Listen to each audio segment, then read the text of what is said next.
Hey, what is going on, YouTube? It's the brain of the mainframe, Nile Scala here. Oh, Billy! Is that me? Is that you, Billy? I shouldn't be on. Is it our guest? Hey. Is our guest on the show? Another well-oiled machine here. No, something's open. Let me see. I'll quit out of my Safari. I'll quit. And it's not me. Mitch? Nile, you there? Yeah, I'm here. It's not me. I don't hear it anymore. Okay. Well, tally-ho. We're all good. All right, guys. Well, welcome. That little faux pas has been cleared out. We're happy to see you guys for episode 31 of Crowdfunding Comics. And Billy, my friend, I missed you, buddy. It's been a while. We basically had like a week off. With the holiday, the 4th, everything going on, internet outages. I mean, it's been insane. So, my friend, how have you been? I've been great. Just a little crazy, with San Diego kicking in, with all the the great shows. One of which our illustrious guest is the proprietor of one of my favorite cons ever, and it's just been crazy. Deadlines, covers have to be done. Commissions, sketches, prints made, books published, all this, shipping the displays, shipping all the product, business cards, every little thing. Lots of crazy stuff with this 25th anniversary. So I'm pretty excited, and we are a guest for the first time ever at San Diego. So I'm really psyched about that. But, you and I, if we may, real quick, and welcome everybody to our 31st episode. If I may run this little thing, tonight our guest, and he is a creator in his own right, of course. He puts together Connecticut's #1 comic book convention, but I'd have to say it's probably the #1 comic book convention in the entire Northeast. Our guest ran away from a local tribe with their idol in hand, swung on a tree trunk with a whip in hand, and punched some Nazis out of a flying zeppelin in his more daring days. But if we may now, Scala, could we say hello, the world, to our pal, Mr. Mitch Hallock? Hey, Mitch, how we doing? Hey, what's up? Hey, it's so funny. The Indiana Jones stuff's on the other side of the room here. I'm in the Captain America wing of the man cave. But that was a great intro, Billy. Thank you. Oh, it really was. Like I said, I'm tired. For those of you who don't know, I haven't slept for the past maybe 40 hours. My wife had a spell. She was in the hospital. We thought she had a stroke. Scary 24 hours, but thank goodness it wasn't that. It was just some kind of really very severe reverse type of a migraine. But it was a scary, 24 hours or so. And but she's all better. She's home now. She's resting. Thank goodness for that. Yeah, and thank goodness. I'm just exhausted. I apologize to everyone for last night. But it was a really terrifying thing. She was in the emergency room. We had 10 doctors and nurses working on her. And thank you. One of them things, and it's thank God, right? Everything's good. Oh, and yeah. Her pal, Yep. the Connecticut State University graduate, and worked as a staff cartoonist for the student newspaper. Oh. And his beautiful wife and stuff. So, I don't know. Can you tell us a little bit about yourself, Mitch? Growing up, for those of you who don't know you or know about, we'll get into Terrificon afterwards, but maybe you can give us a little bit of your origin story. Oh, yeah. I started reading comics when I was 4. My dad, who was in the Marine Corps, gave me my first Batman comics. Said, "Don't throw these away because your grandmother threw my comics away when I went to the Marine Corps. Came back, everything was gone." Oh, really? Yeah. He had everything. He was born in 36, and my grandfather worked at a pharmacy, so he would bring home all the comics, all the 10 centers. So he had like the first Green Lanterns and Wonder Womans and Superman and Captain America, all during World War II. And then he went to the Marine Corps in 57. And when he got back in 61, everything was gone. Oh, So he gave me those books when I was born in 66. 53 years ago, yet tomorrow, And happy and birthday. Thank you. My first comic was. I'm not as old as Billy. I think I'm 53. Billy's 50,000. No, I'm 52. I'll be 53 August 13th. Oh, all right. We'll have to have a party at Terrificon. Yes, I'm already planning it. And So yeah, your pals who are going to be taking. What's that sound? Is someone typing or something? What is that? Pink. I don't know. I think your camera's moving there, Mitch. Oh, my camera's moving? Oh, Yeah. all right. How's that better? Yeah, there you go. All right. Sorry about that. Everybody's, Rock and Damo will be. I believe they're going to be watching over Red Brown and taking care of him and helping him out. Yeah. The twins. Yeah, the twins will be there. Anyway, so yeah, I've been reading comics since I was a kid. Wanted to draw. Used to draw pictures, and my mom wrote to Stan Lee. Yeah. Yeah. Got a letter when I was a kid, and then I said I'm going to grow up and become work in the Marvel bullpen. And years later, I got my first art job. The art director got fired, and I took over for him, and I had no idea what I was doing, so I picked up the phone, and I called Marvel Comics. I said, I got an assignment, and I don't know how to do it. And who answered the phone but John Romita, Sr. Wow. Yeah. Virginia was working in his office, in the production office, and I told her my story. I said, look, I'm 23. I got my first gig. I have to draw a comic book. I know how to draw, but I don't know how a comic book gets printed. So she put me on hold, and Senior got on the phone, and John Romita told me for about an hour how to do a comic book. He said, get a pen and paper. I'm going to walk you through it. Oh, wow.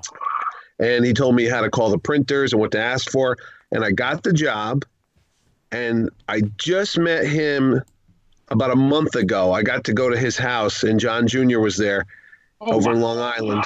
Yeah, and I thanked him in person. I said, you don't understand, 30 years ago, I called you, and you answered the phone, and you took the time, and you helped me, and I got the job, and, the rest is history. And he's like, oh, I'm glad everything worked out. But one of the nicest guys. If you ever get to meet your heroes, do it. Because I always wanted to be John Romita Sr., and I got to sit down with him for about 4 or 5 hours and talk shop with him. And one of the nicest guys I'll ever meet. Yeah, so. He is truly a prince. He really is. Yeah. Heard nothing but good things about him. Yeah, and that's it. And then I turned my career into advertising and did ads for Microsoft and HP and AT&T and all these big billion-dollar companies. And I love comic books, so the opportunity comes up. And what do? I make a terrific Comic-Con. So there you go. The rest is history. So. And what brought you to form the Terrificon? Because I remember going to your show when it was in Trumbull. It was in the Trumbull area. I produced and organized 2 shows in the Trumbull area. I live in Trumbull. It's literally about 5 miles from here. And those were one-day shows. And those were funny because were you there when the fire marshal shut us down?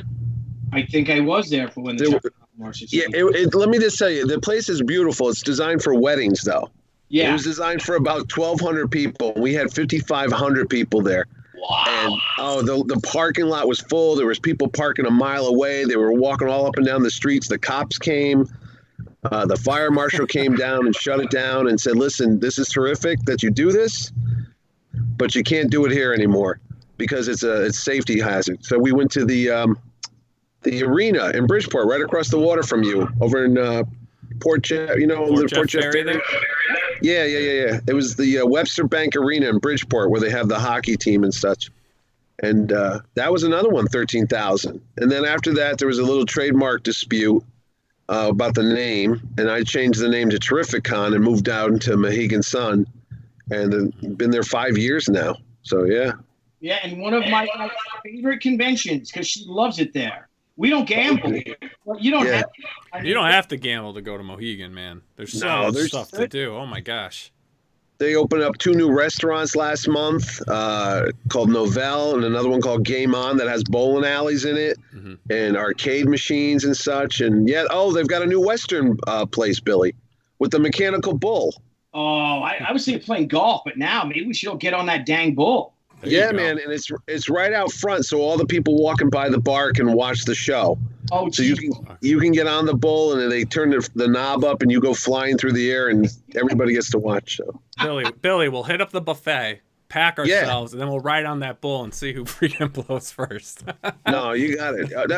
You're right. You don't gamble there. There's shopping, there's shows, there's music, there's comedy clubs, and then there's the comic book convention. So yeah, what more could you want, right? It really is the coolest venue I've ever seen for a convention. It's not me. What's the matter? What is that? Do you guys hear that? Yeah, I hear it. What, the humming sound or the echo? There's an echo. Is it gone now? I think you got gremlins over there. Yeah. Do you have the YouTube video playing on a computer, Mitch? No, I just have my Skype open. Just your Skype? Okay. Yeah. You know what it could be? It could just be the feedback, because if you're going just with no headphones, sometimes it picks up like our audio when we're talking through your mic. Oh, I see. Okay. Yeah. So anyway, so how did you again? Shit, that's driving me crazy. I think it's the is our people commenting on that? I don't know. Now we're getting a really big humming in. I don't know what else you guys want. Do you want me to try my cell phone somewhere else or something, or You're on your cell phone? You want to try that? Yeah, let's try something. Everyone, just hang on a second. We're getting some reverb coming in. All right, hold on. I'll put my Skype on. Here, you can actually close out of that, then bring it up on your phone, and then it'll automatically pop you back up into the set. Okay. Sorry, Mitch. We've never experienced Technical difficulties, guys. We had one. There we go. Oh, hang on.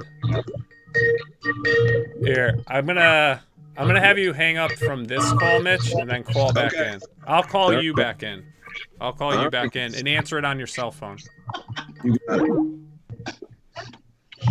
Folks, I hope everyone else out there is having a good time.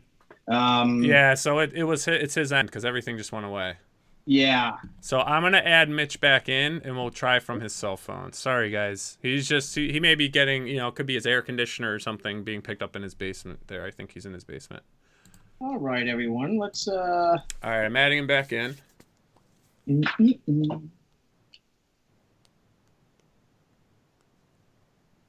Let's see if that works. I apologize.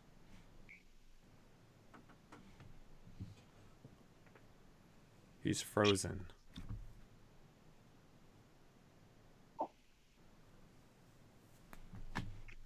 No, come on.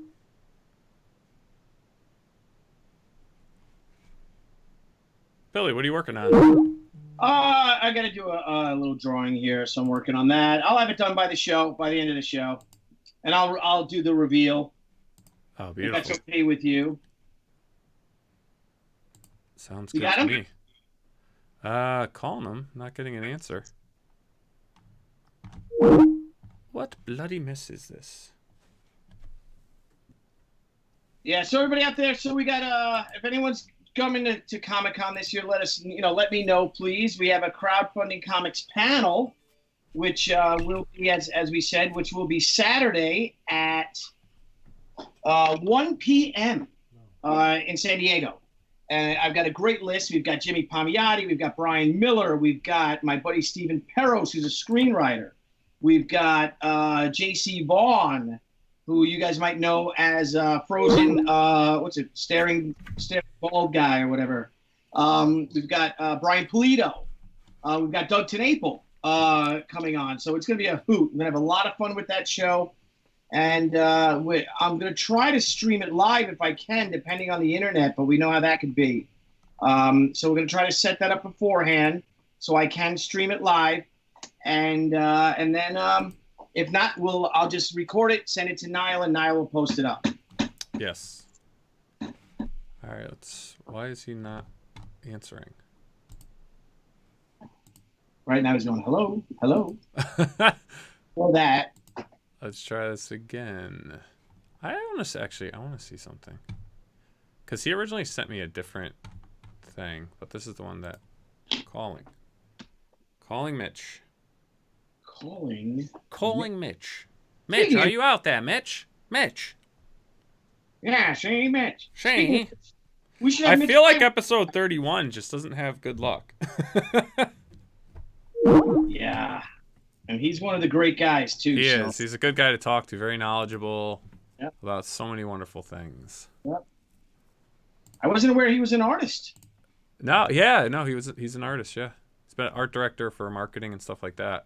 Ah, I never saw him draw anything. Okay, he is on a different. So it's all right. He's got 2 Skypes. So he was on one Skype and now he's on a different Skype. So I'm going to call into the different Skype here. All right, knock yourself out there, Chief. Oh, I am.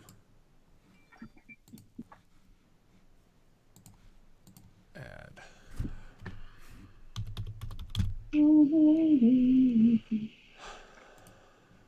Let's try this one.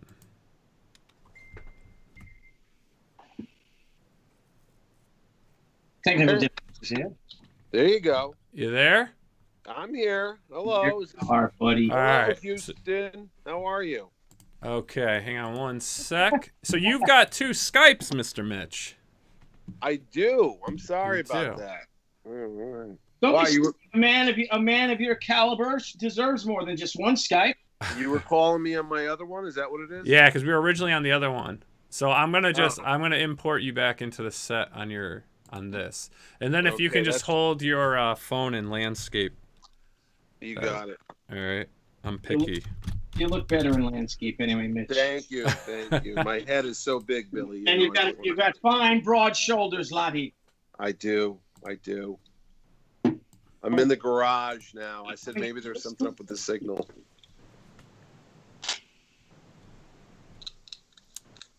I think you lost all 10 of your people. You know what we've learned? It's getting, like on Tuesday nights, Thursday nights of real high traffic. So we apologize. We have a lot of the big guys running their shows as well. But Oh, really? we catch up. Yeah. We end up catching up. People watch it afterwards and stuff. Oh yeah, we'll get a few hundred views. Yeah. Oh, that's cool. Sometimes over 1,000. Wow. Did your video went out, Mitch? Did you turn your camera off on your cell phone? Did I turn my camera off? Yeah, did you get the icon on your Skype? Let me see. There. Is it on now? There you go. There we go. All right. All right. I look like I'm in a bunker. There you go. We're back in business. All right. So I'm just going to boom. You So that tell should take me, care of that. fellas. All right, we're back in business. Nile gets very particular, Mitch. I know. I've heard that about him. Very particular. There you go. Let's make a nice setting for you there. All right, perfect. All right, You good? we're good. We're good. Excellent. So, Mitch, Yes. real quick. So you were an artist. I Is an artist. I still am, Billy. Still Still are. am. I apologize. You never give that up. It's like being Catholic, Billy. Yeah, exactly. Now, you didn't illustrate the Terrificon logo, did you? I did. I did the logos. I've done the ads. I do the website. I do pretty much everything. Like 99%. Everything you see out there, the flyers, the posters. Mm-hmm. That's all me. Well, it's your art's pretty damn terrific. I got to tell you, I'm really impressed with someone who had no idea that you never mentioned it to me. Well, it doesn't come up. I also have 3 testicles too, Billy, but I don't bring that up. He doesn't bring them up because they hang down. Oh. Well, now, Mitch, I'm going to get a commission from you. Well, it'll be a lot faster than that Rocketeer one you owe me, but sure, yeah. Isn't that the truth? And for that I apologize, but I promise you'll love it. Okay, Yeah, I've well, been working probably really get hard that. on it, and he'll sign it. Yes, Nile has been working on it. So okay, Well, Mitch, so this is you're a little different than our ordinary guests. We've had people that have actually published their own comics, people that want to learn about crowdfunding. Yeah. But it seems that there are conventions popping up everywhere today. Every weekend there's. Yeah. So what spurred you into getting into the convention business yourself? Well, like I said, I was hired on as a publicity director for a convention years ago, and then the opportunity for myself to take over and produce it and organize it. So I did it because I used to do conventions for like I'm trying to think of some of the software companies we did. I would do shows in Vegas. I would do shows in Disney World. I would do shows in Scottsdale, Arizona, like big software conventions that would have like hundreds of thousands, about thousands of people, not hundreds of thousands. But so it's not that different, you know. It sounds like it is, but when you just substitute software end users with comic book fans, it's kind of the same thing. You know, they want panels, they want to meet people, they want to see the new products, they want to test stuff. So it's very similar. So now, so when you did yours, and I'm sorry now, but I'm just curious about this. So you worked for you worked for these conventions, and then you like, you know what? I love comics. I've always loved comics since I was a kid. My father, a Marine, was one who actually spurned me and turned me on to comics. Yeah. What gave you the insane idea to put on a comic show? Because it's got to be a lot of work. I can't even begin to imagine. Well, it's a lot of work, but it's like one of those things. If you love what you're doing, it's not work. Yeah. If that makes any sense, because you're going to get frustrated no matter what. You're going to get mad about printing. You're going to get mad about logistics. You're going to get mad about the weather, because if you have an outdoor event and it rains, you're screwed. But if you enjoy comic books and meeting people like yourself, like writers and artists and comic book dealers, it takes a lot of the pain out of it. Right. That makes sense to you. So it's not just a job, it's an adventure. Yeah. You know? But no, I really have such a good time. And honestly, not to sound like a fanboy, but to meet, like you know who Bob Rozakis is? Yes. I just put him up tonight on the website. Now, he's a guy, when I was a kid, it would be Ask Mr. Answer. He worked at DC Comics. So I read and I grew up, Mike Zeck lived down the street from me in New Haven. We used to get books together at the same comic shop. It's just so weird that all these guys I grew up with, like Neil Adams to me is a god. Yeah. And now I get emails from the guy. You know what I mean? It's like, so I've said it before, this is the best job I've ever had in my life. And because you love it and you have a passion for it, it's not work. It's like getting up and breathing. It's like, this is what you do. Like, you draw and you create stories, so you don't think twice about it. It's just something you do naturally. Yes. It took me about 47, 48 years to actually find what I really love to do. And once you do that, you never want to give it up. So if that makes any sense. No, it does. And it definitely shows in the production of your cons. I mean, you can tell, like, this is a con that's been put together by a comic book fan. I mean, there's little nuances and details that you put into it, and it's it makes for a great con. It really does. You can't fake that stuff. And trust me, I've been to shows where they don't know anything about comics, and they try to do it, and it just comes off as fake. You know, you're like, what is this? You know? Yeah. It's and you're interactive. It's not real. Yeah, and you're interactive with your con, though. Like, it's not uncommon to see Mitch walking around the con or talking and mingling or even taking a few photos with people. Yeah. Usually, my wife's like, where the hell is he now? He's over there. He's running this. He's doing. I used to do all the panels too, and I had to give that up because sometimes you can't do everything. But if you don't mind me asking, I mean, from where you started, I mean, I've noticed, throughout the years as attending your con, it's getting bigger and bigger each year. Yeah. Can you believe that big place? You were there last year, Jerry, right? Yeah. Jerry? We're gonna bring up Jerry. No, last year we just moved into a humongous 300 and something thousand square feet expo center. They just built it, brand new. I sold out of that this year. I had no more tables. I got no more space. I got guys calling me up saying, can I come into the show? I go, I would love to have you, but there's nowhere to put you. And I already called Mohegan. I said, can you build a bigger place? They're like, what are you talking about? We just built this $90 million thing. I said, but I filled it all. And I'm literally turning down guests and people that I can't, there's no place to put them. Yeah. Tell them to put a second story on the place. Yeah, like a multi-level. Yeah, we have to do levels now, And because you even have exhibitors outside in the hallway. Yeah. So many people want, and that's nothing. That's a testament to you that you did put on such a great convention, a fun con, a really profitable con for people. You know what I mean? Yeah. Well, I don't gouge the dealers, and I don't mean to say that to other people do, but I try to make the booths affordable.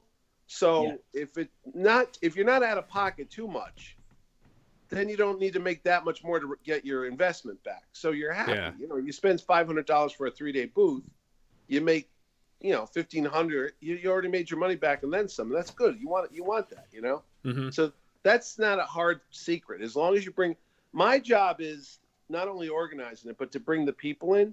You know, that's my job. So I have to promote the hell out of it. Yeah. You know? I mean, you are every day. You see you on your Facebook.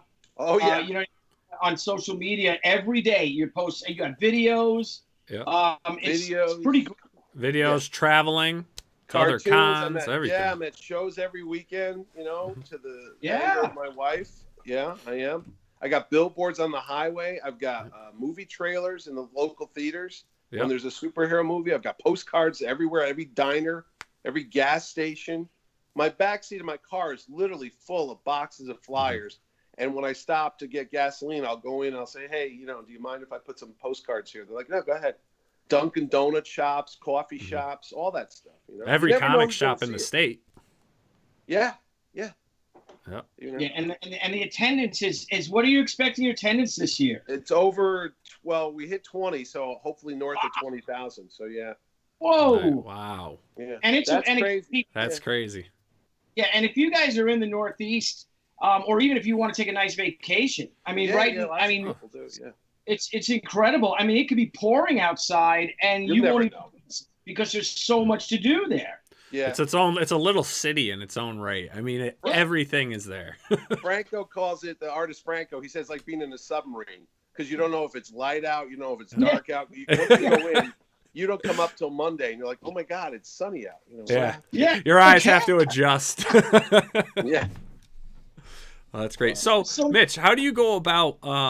Obviously, you invite guests and stuff like that. I mean, over the years, what's your process? How have you gone about, you know, the artists and guests that you invite to your con?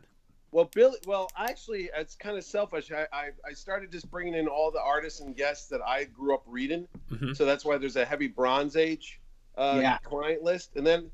You know, I can't do it all for myself because people say, well, what about the new guys? What about the guys from Image and Boom and Arcade, all these new publishing companies, you know? So you can't be selfish and just get what you want.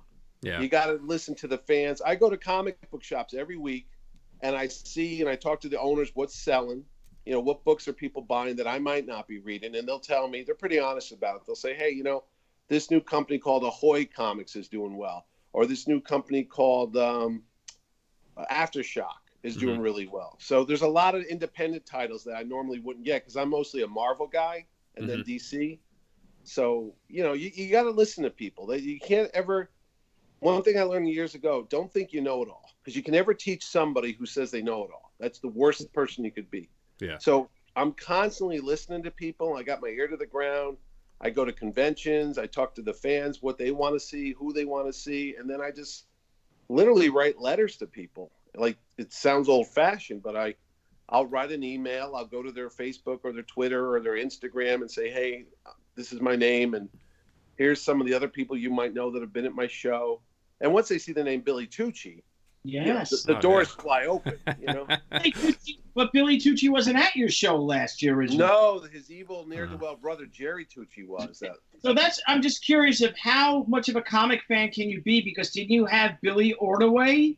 I have Billy. Well, you know, the problem with that is it's not me. It's the Expo company. They don't read comics, and they didn't know who was who, and they just made these signs up and posted them. And I walked in and go, "What? Who the hell's Billy Ordway and Jerry Tucci?" They're like, "Oh, nobody cares." Yeah, and then I didn't. Yeah, nobody cares. Nobody cares. Thank you. The page got cut off. That's what happened. Yeah, because I didn't realize it. And here's a funny story. The whole thing, and you are Jerry's father. Yes, I am. Is at the convention. I was there, and because by the time I had gotten there, Friday evening right. Afternoon. I had a deadline, and I got there Friday afternoon. But you had already changed and fixed the signs. Yeah, of course. Yeah, I'm a perfectionist. So, and I just popped up my booth, and everyone, hundreds of people, all the pros, all the guests, everyone calling me Jerry all weekend. Yeah. Like, what the hell is this Jerry? And I think it was you. Yep. Walked me over, Yeah. and behind my giant sign, you took down the little paper sign, the long, name tag, and you put it over, and it said Jerry. Yeah. And that's where the video that I posted on YouTube. And I remember. Yeah. You and I talked about it. Yeah. With me saying, "What the f?" But, but Jerry Tucci has a life of his own, though. He's got a follower. He's got a Facebook account. Mm-hmm. I think he's more popular than you in some countries. I think he is, and the thing is I'm just a little too busy for Jerry right now, so Jerry's still in Facebook jail. Yeah. But once I launched the new She-Book via Indiegogo, Jerry's going to come back and just torment me. He's coming back in full effect. Because me and Jerry will work together, will work almost as hard as Mitch Hallock does. Did you see they even made a Jerry Tucci Funko Pop last year? Did you see that? No, I did not see that. They didn't. No. Oh, yeah. The kids love the Funko. You know that, right? They love the Funkos, and they love their... So, Mitch, you also put on, with your big Fedora Media. That's me, yeah. Now, but you're also quite the celebrity yourself. So, all hail King of Nerds. Oh, yeah. That's Jack and AJ? Well, that started at the local radio because I would go on the morning show here in Connecticut and promote the shows. And then I would, they would ask me questions about comic books and movies. And I naturally know all that because I'm a nerd, thank you. And then the guy would call me the King of the Nerds. And they would bring people on as trivia. Yeah. So that's how it works. And then I started doing movie reviews for them. Mm-hmm. So I'll come on every couple of weeks and do movie reviews and TV reviews and that's it. That's a whole other business, I guess. Yeah. Yeah. So what are you watching? What is Mitch? Stranger Things 3. I just finished that up last night. I saw the Spider-Man movie last week twice. Oh wow. Oh yeah. Yeah. And then I read my comics every week. I got my stack. My wife kills me. They're in the dining room. Huge stack of comics, Are you still a Marvel guy? Yes. Yeah. What's your titles? What's your who do you like? Which creators do you like? Well, I should show you this great piece of artwork I got today from Mr. Jerry Ordway. He gave me the cover of the Captain America Invaders book that came out last week. Wow. Yeah. Him and Roy Thomas did one. So I read that.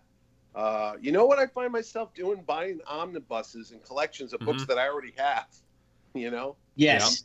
I don't, because they look so good on the shelf. It looks like a legit book, Yes. Yeah, and the colors are nice and bright, and they don't have that smell of mildew like the old comics, So I have a lot of trades of books that I've already read 30 years ago. Yeah, I do the same thing. I love the showcases, and I like. I like that they all look the same. Yeah, I like. It killed me. They changed the Conan book on the spine. They changed it from black to white. I was like, oh, what are you doing? Yeah, it's like an encyclopedia of the history. Yeah, the OCD. You got to have everything look perfect. It's got to match up. You can't change stuff though. Now, do you have your books in chronological order, or do you? No. I'm not that organized. No, I would. That. They're not all in plastic bags either. I've had friends come over and cringe because I'll have an Avengers #4 with the first Captain America, and it's just sitting there like, oh my God, that should be in a bag and a board and CGC. I'm like, the book. Yeah, I'm the same way. Everyone's like, oh, you gotta do this. I was like, I read my books. I know. I don't have. I like to touch my old books. I don't know what to tell you. I don't have a lot of CGC. I mean, I know they're hugely popular at my shows and stuff, but I think I got like 4 books that are sealed up because the same reason I like to open them up. Yeah, I like to look at them. Yeah. But that's where the omnibuses come in great because, like, when you do want to read them, like, you can kind of just flip through and you can read through the whole freaking thing. It's great. Oh yeah. But it's a fun life. You know what I mean? I mean, I enjoy this every day. You never know who you're gonna meet. So. Well, Mitch, I got and actually Mike Carbonaro was at the show. And Dominic, one of my friends, one of the twins, came up with this, and Rock, the twins, came up with this great idea to do a comic share. Remember the old days? The great new comic mags would come out, and you'd roll them up and put them in your back pocket. Yeah. Like that, and it's just a great way to share books. And if you've got that great new comic mag, you read it, or it's an older one. It could be you give it to your buddy. And bring it with you. And then when you start having a conversation with someone, you just share your comic with it. You give them your comic, and then they share it with you. Yeah. So, funny story. So I'm talking to Mike Carbonaro at your show about this idea. We came up with it last year, your idea. And he always wears sports jackets and stuff. And I know Mike. Yeah, he's like crazy sports Mick Jagger. If Mick Jagger had a love child with Dr. Seuss. Yeah. Well, all of a sudden, so I'm telling him this idea, and he gets this gigantic grin on his face, and he's laughing. And all of a sudden, he opens up his jacket, his sports jacket. He's got comics inside. And he's got a roll-up comic inside. He goes, okay, here, where's mine? Yeah. Carbos, if I become Carbo, you have permission to put a stake through my heart. You got it. But I love that idea, and I think we're going to do social media for Terrificon to do that great new comic mag share. There you go. We'll have like a library, a Linden library. Yeah, corner books. You know what I mean? And just share books. Yeah, like at the barbershop. Number one or something if they want, I used to take them from the barbershop when I was a kid. You get your hair cut, and the guy's like, "Oh, take some of the books." So I would take some of my Marvels out of the basket he had by the door, Yeah. I used to do that too. Except he never had any good like Marvel or anything. It was he would have like Richie Rich. Yeah, I was gonna say like Richie Stuff, Rich. Yeah. Casper, Yeah. All the Harvey comics. Yeah. Old Archies. I never was a big Archie guy. No. So Mitch, for some people that don't know, I mean, you've had a couple of TV appearances. One TV appearance that comes to mind for me is being so you were on Comic Book Men. I was because I'm the big Indiana Jones fan here in Connecticut. I do the podcast, I do the website. So I was on the Comic Book Men dressed as Indiana Jones, and I tried to sell them a prop from the movie, a fertility idol, signed by Harrison Ford, but they wouldn't buy it. Which movie? It was from Raiders of the Lost Ark. Yeah. Which was that the opening scene? Yeah, the little golden idol. I got it actually in the next room, but the thing of it is, I didn't have a certificate of authenticity, and Walt gave me a hard time. I said, "Look, man, they didn't have that stuff back in 1981. There was no certificates of authenticity, Yeah. So. And he does his show, doesn't he? Who does? Walt? He doesn't? What's that? Your show. Doesn't Walt do your show? I mean, no, I used to have Ming and Mike and the other big guy with the beard, Brian Johnson. Brian Johnson, yeah. Yeah, Walt never leaves New Jersey. I don't know if it's like an ankle bracelet thing. Yeah. I heard he doesn't do the cotton scene. He doesn't really travel. Not into that. No. He just likes his little deal over in Red Bank, New Jersey, and that's fine. He doesn't like traveling much. So yeah, he's actually an excellent artist himself. Oh yeah, he is. Yeah, he did those Batman Cacophony books a couple years ago. Yeah. Yep. And their Cryptozoic Man, which they did on the show there. Yep. That was Dynamite. Yeah. Yep. For Nick Barucci. Yeah. So so Ming and them, all those guys. I mean, are they as pleasant as they appear on the show? Yeah, Ming is a great guy. Mike's cool. He works in his shop. Brian's a little antisocial, but it is what it is. Yeah. So yeah. And Kevin Smith, I've met him. He's been at my show. Yeah. A couple years ago, he's a really nice guy. Down home mama's boy, loves his comics. Yeah, I'm doing a panel with Kevin. Are you? Yeah, in San Diego, we've got a panel together this year. I think it's Jay Lee is on it. Oh, Jay Lee's coming to the show. He's awesome. Nice. And he's great, and he really he spends so much attention to everyone, and so is and Gene Ha, and Gene Ha is also on the panel, and Gene is really gregarious, and he talks to he engages all the fans, spends a lot of time with them, and it's nice seeing that. Yeah. Because I like talking to people, and we know that, Billy. No, he's a very shy guy. It's like pulling teeth out of this guy to talk. Yeah. Oh yeah. Well, would you? And I asked my kids that. I said, "Do you want me to be serious, Dad? Do you want me to be like that? I can be that guy. I can be serious, Art. I can brood." Oh no, I get it. I don't talk much at home because people go, "Oh, he's always so happy and lively, and at the shows he's always talking." Yeah. So at home, I'd want to sit in the corner and read a comic. Leave me alone. Yeah. Don't talk to me. It's like I'm working on the computer or designing something in Photoshop. Don't talk to me. So what it is what it is. Yeah.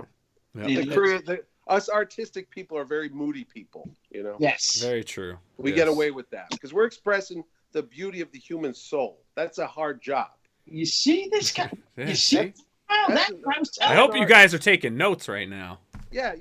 We don't go to work. We don't work at 9 to 5. We're not accountants. We're not bricklayers. We have a job that God gave us. We're like angels with pencils. Okay? There you go. And no one thinks we work, too. Isn't that? Do you have that one, too?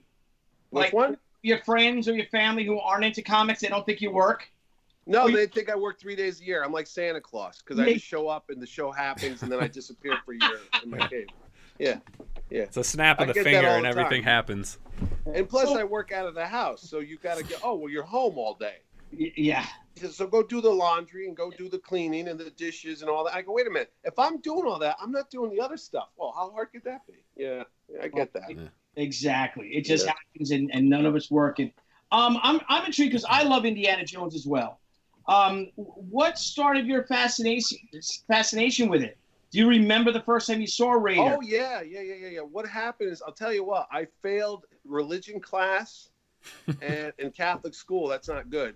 And I failed history. My dad killed me. He killed me. But it was the old days, so I took the report card. I turned the F's into B's with a pen. Yes. You know? That's what happens when you're artistic. Yes. But I still knew that I had the Catholic guilt. I still knew I failed those classes, so it wasn't right. So I started studying history and religion and all that. And then Raiders Lost Ark came out, and that was, the best of both worlds. It was religion and history. So I got into Indiana Jones. I always thought it was like a Sergeant Rock comic book to come to life, to be honest with you. Yeah. If they made Sergeant Rock, it would have been Indiana Jones. So I'm still listening. I'm taking you for a little walk because I got to go charge my phone because it's on 10%, and I wouldn't want to lose you guys again. So. Yes, please don't lose. No problem. As we go through the Mitch Mance. We're going through the mansion here. The mansion here. Yes, the mansion. No one's here. Everyone's asleep. So, early. They're watching the Hallmark Channel as always. Oh, it's really? Really? That's on here, yeah. So Mitch, I've got TJ James asked me to ask Mitch about the Charlton movie. Oh, okay. Yeah, the Charlton movie. I'm not making that movie. Let's turn this off. The fellow that's making is Keith Larson. And Charlton Comics, they're from Connecticut. Charlton Comics were right here in Derby, Connecticut. And they were cheesy. It was. You guys have read Charlton Comics, right? Oh yeah. I'm part of a Charlton group. Really? There's such a thing. What is it? You and 3 people? Me and 2. So what happened was, is that the Mighty Crusaders? I'm kind of a big deal in that group. Yeah. We were reading that one time in the car coming home from a convention in Philadelphia and just pissing our pants laughing, my buddy and I. No, the Mighty Crusaders, Billy, is Archie Comics. Oh, I'm sorry. No, Charlton didn't have that type of classy stuff. Oh. They had the Blue Beetle, though. They had Captain Adam. They had Steve Ditko stuff. Oh, okay. But what happened is, so when we were in Bridgeport, Connecticut, we did panels, and we said, we had a room. We never had a room before. And I'm like, well, we got to fill it with something. So let's do a panel. Yeah, panels. That's good. Mm-hmm. So I said, let's do the thing about Charlton Comics. So we did a whole panel. We had this guy, Frank McLaughlin, who was an inker for DC for years, but he worked there, and a bunch of other guys locally. And the guy that's making the movie didn't know anything about Charlton Comics. He just sat down to take a break, and he saw a chair, and he sat down, and the next thing you know, he said, wait, there was a comic book company in Connecticut? So that's what started the impetus to him to go make this movie. So he's been making this movie for about 7 years now. Wow. And he's interviewed everybody that worked at Charlton, because you had John Byrne, Roger Stern, Denny O'Neil. Pretty much all the guys in comics were working at Charlton. It was like they were moonlighting. They'd have little pseudonyms so they didn't get caught. Oh, cool. Okay. Yeah, I think Denny O'Neil was Ed O'Shaughnessy or something like that. He had a Noom de Plume. And Mike Zeck started there. A lot of the guys started there, Yeah. So that it's still going on. It's this epic movie. He's got, God knows, like 5 hours of footage and interviews, and hopefully we'll see it soon. So he doesn't have a release date on it yet? It's still a work in progress? It's a work in progress. Yeah, he's still adding on to it. Yeah. Now, for those who are not familiar with Charlton, can you give a quick little rundown about them, about your local Connecticut company that existed, in the 50s or the 40s? They were in the 40s. They were in the 40s. They even sold a printing press to Mussolini during World War II, and the FBI caught them doing it. Oh. And the FBI said, "What are you doing? Those are our enemies." They said, "It's okay. It doesn't work." Oh, okay. So Because what the let me get this centered here. But what they wanted to do is the Italians wanted to make copies of American money and flood the market and try to screw the economy up. Mm-hmm. So Charlton sold them an old Heidelberg press, a broken one. So. Oh, nice. And another fact on Connecticut, you probably know, a lot of comic books were printed in Waterbury, Connecticut. Yeah, and a lot of the art. Well, the first comic book ever, 1935, Funnies on Parade. That was printed right here by Gaines' dad. You know Max Gaines? Mm-hmm. That ran Mad Magazine. Yeah. Uh-huh. His dad was a print salesman here in Eastern Color Press in Waterbury, Connecticut. And what they would do is they would take the Sunday funnies. Remember when we were kids, they'd have the newspaper funnies? Mm-hmm. Yeah. So he took the paper, he folded it over, and then he folded it again. So it was about 8.5 by 11. And they put a staple in it, and they were just reprinting the Sunday funnies. And they put a 10-cent sticker on it, and they sold it as a comic book. And that was basically the first comic book in the United States. Mm-hmm. And then they started putting original content in it. And then, that's where you got national periodicals, DC Comics comes out of all that. So, yeah, but the first comic started here in Waterbury, Connecticut. So there's some history there. Is that warehouse or that building still there where the comics were created? Oh, yeah. Eastern Color Press is still right. Yeah. I wonder if there's in storage anywhere, some plates or. Oh, maybe. Cool. Charlton Comics is gone. They leveled that. That's a Home Depot now parking lot. Shame. Yeah. But I'm trying to think. All the artists used to live in Connecticut. A lot of them. They either lived in Long Island or Connecticut because there was no tax laws. There was no state tax in Connecticut back then. So you had a lot of them that would work in the city and they'd live in Connecticut and they'd go in every week and bring their artwork. So yeah, a lot of big illustrators too. A lot of them. They mainly lived in Fairfield County, right? Yeah, that's right next to me here. You had all the newspaper strip guys. You had your Milton Caniff, your what was the guy? Alex Raymond, the one that did the. Yeah. And then you had Gil Kane lived here. You had Jim Aparo lived over here in Bristol. And Mike Zeck lived here. Bill Sienkiewicz lived here. Ordway lived here. John Byrne lived here. Yeah, Sienkiewicz is from Connecticut, right? He is. Yeah. Now he's a California boy, California superstar, rock star. Yeah, and then Klaus Jansen's from Bridgeport, Connecticut. The inker Klaus Jansen. He was Santa Claus at the local Gimbel's department store. He told us that story when he was in Bridgeport. He's like, I lived right down the street from here, and Dick Giordano for years. He's a Connecticut guy. I'm trying to think everybody. There's a lot of people. There's a lot. Yeah, there's a lot of people. I remember in one of my first jobs, I worked for a restoration company, and it drives me nuts. I can't remember, and I wanted to find the guy. But his father was a Disney animator. He worked on everything. Snow White, all that stuff. And then he actually ended up working for Disney as well. And I went there to, address an issue in his house, and I stayed for like 6 hours going through all of his artwork, this and that. And what's that? And then he came home? Yeah, then he came home. No, but he's such a cool guy. And I remember I was like, after that, I just kept trying to find him because he's like, oh, yeah, if you ever want to come down for a weekend, we'll hang out. He was a widower, he was older and all that stuff. But, such a cool guy. And he had all this original art, stuff from Walt Disney. Like even little sketches and doodles that his dad got from Walt Disney because, as they were drawn, he may be like, do something like this and, all these other stuff. It was just great. He had just like a room just packed with this stuff. Well, and then you had all the Beetle Bailey guys and Haggard the Horrible. You had Mort Walker, Dick Brown. Yeah. They all lived here in Westport. And, there's just tons of that. And their grandkids and stuff still live around here because I know my neighbor up the street, his name is Mike Riley. His dad had the record. You ever remember the magazine, the New Yorker magazine? It was like a sophisticated thing. I think they still make High Society. Yeah, High Society. His dad had the record for the most cartoons ever produced for that book. They'd have those one-page painted cartoons. And no one ever understood them. Yeah, no one ever understood them, but they would print them. They weren't funny. They weren't like, But, I go to his house. He's got a closet full of that stuff. He's got all the original artwork, though, for years and years piled up. But, yeah, it's cool. It's got a lot of history around here, Yeah, definitely. Now, speaking of finding people, you are one of the few people that I've ever come across that's actually seen Steve Ditko. Steve Ditko. Can you tell us about that adventure? Okay, when Steve was alive, he actually passed away like a year ago. The other day, it's been. Yep, a year. Yeah, and what happened is, if you wrote to Steve Ditko, he would write you back within like 2 or 3 days. And I found his address somehow in an old issue of maybe Alter Ego or Back Issue. Somehow somebody had written his address. So I invited him to come to Terrificon, you know? Yeah. Why not? I mean, he's probably that. My wife always says the answer's always no until you ask. Yeah. So that's another thing. You can't be afraid to do stuff. You can't sit there and wonder what if. So I wrote him a letter, said who I was and how I loved all his work, and I'd like to invite him to come to Connecticut.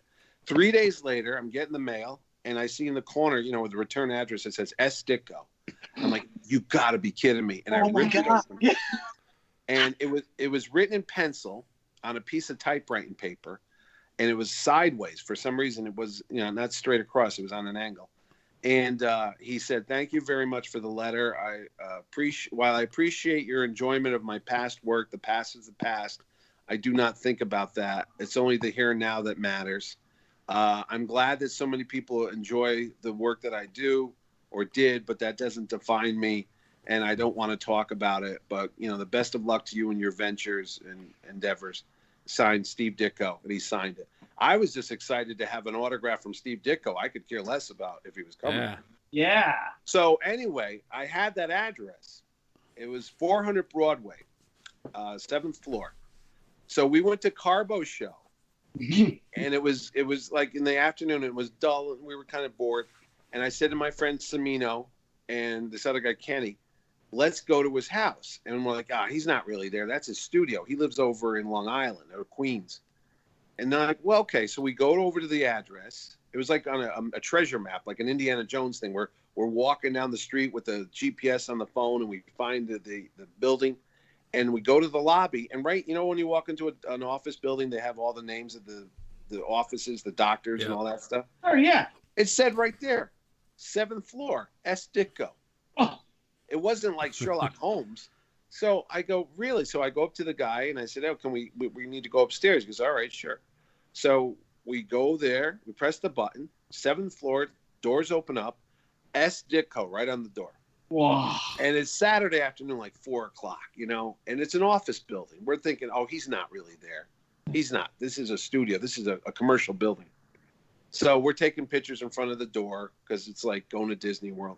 Sure. And my friend John Semino says, let's just film a movie as if he was really here. I said, yeah, okay. So we're joking. And he's like, what would you ask Steve Ditko? So I turned the phone on, and he knocks on the door. He goes, we're going to talk to Steve Ditko and see what he thinks about history of comics. And he knocks on the door, and I'm filming it on my phone. And all of a sudden, the door opened up. There is Steve Ditko standing there, just like you imagine him. He had the little hat, like the little flat, I don't know what you call it, like a beret type of hat. I don't know. And he's got a checkered vest, and he's got the glasses. And I'm like, oh my God. And you see the camera moves. Like we just found Bigfoot, like those the footage of aliens. Because we were all so scared. We were like, oh my God, he really opened the door. And he just looked at all of us. He goes, get out. And he just slammed it right in our face.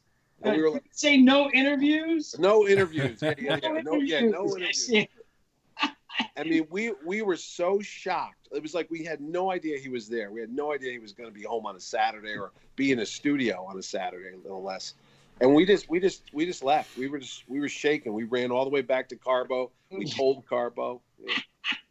Now, what's so funny is that because you guys are goofing around and saying, well, what would you say to Steve Ditko? And you're pretending to interview him. Yeah. What if you just knocked on the door and he answered and say, hi, Mr. Ditko, I'm a big fan of yours. I just want to shake your hand. Yeah.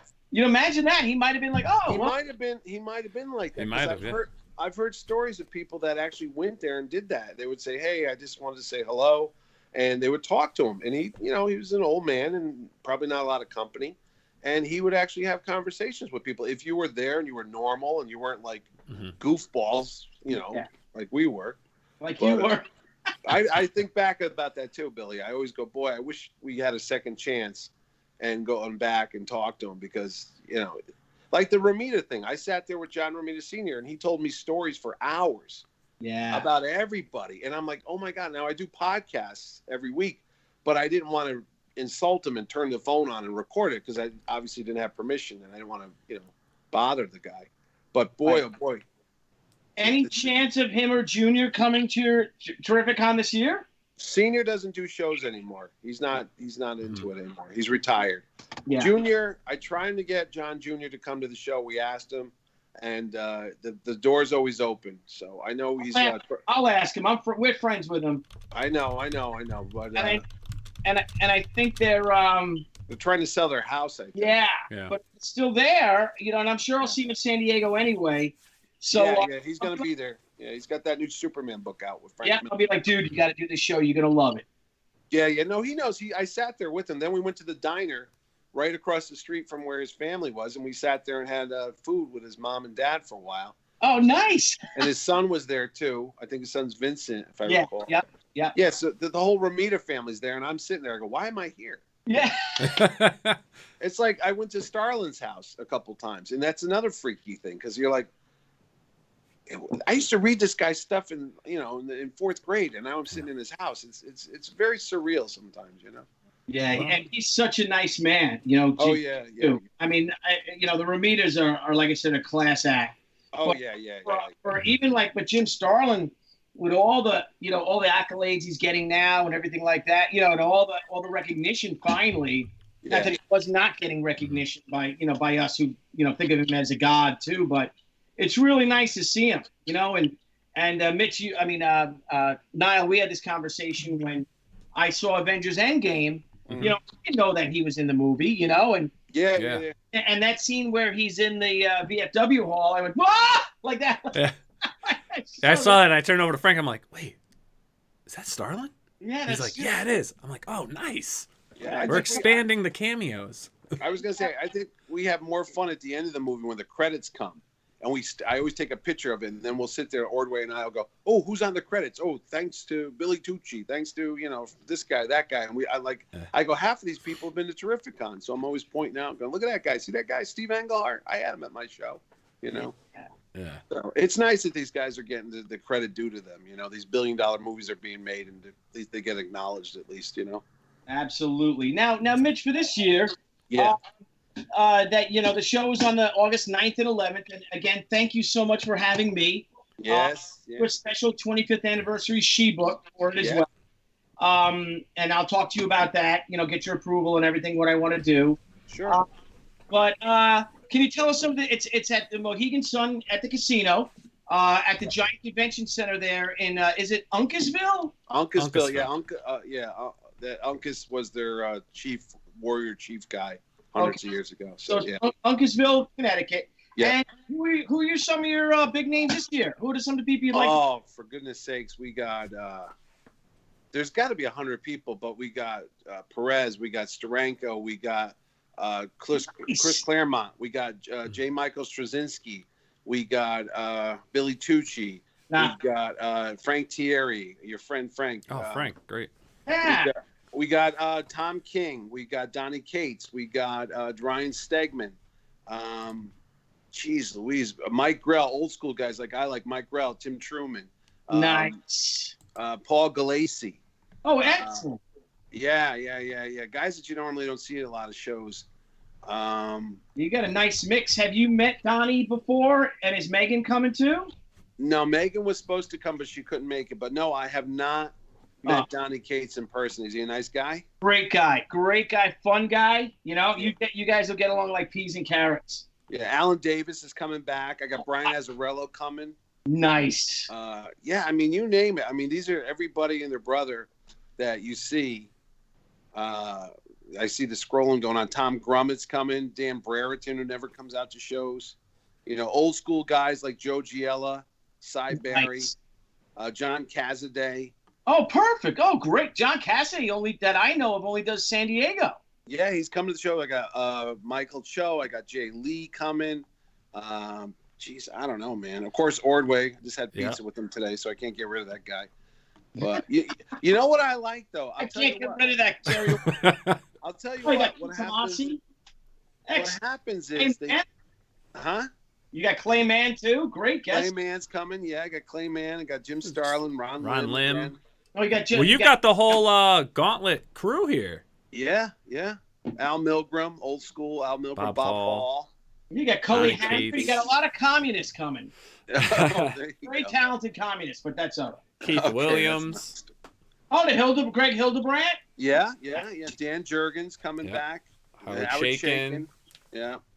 I mean, you got David Wacker. Guys, I'm telling you, if you're Perkins. in the Northeast, the tri-state area, you guys got to hit up Terrificon. I mean, you know what? Yeah. You have a far better comic book guest list than San Diego Comic-Con does. Thank you. I appreciate that. I mean, and even New York Comic-Con, I think. I mean, look, you got Chaykin. You got Harry Greg North. Land. Dan Parent for you Archie fans. Murat is going to be back. Awesome. Yeah. I love that guy. So he's a cool Well, dude. you know what's cool? And Barry Kitson comes back. He does the cover every year. There's Franco. And Liam Sharp, who's there, Joe Staten, old guy. They all talk to each other, which is really nice. So as long as they're having a good time, they tell their friends, because Billy knows it's a small community. Yeah. And if they say, "Hey, this guy's got a good show, and I had a good time," then they go, "Oh, I'll try it." Hey, look at that loser. Who's that guy? Yeah. I think he's an up and comer. I don't know if he's going to do any good, but we'll see. Nah.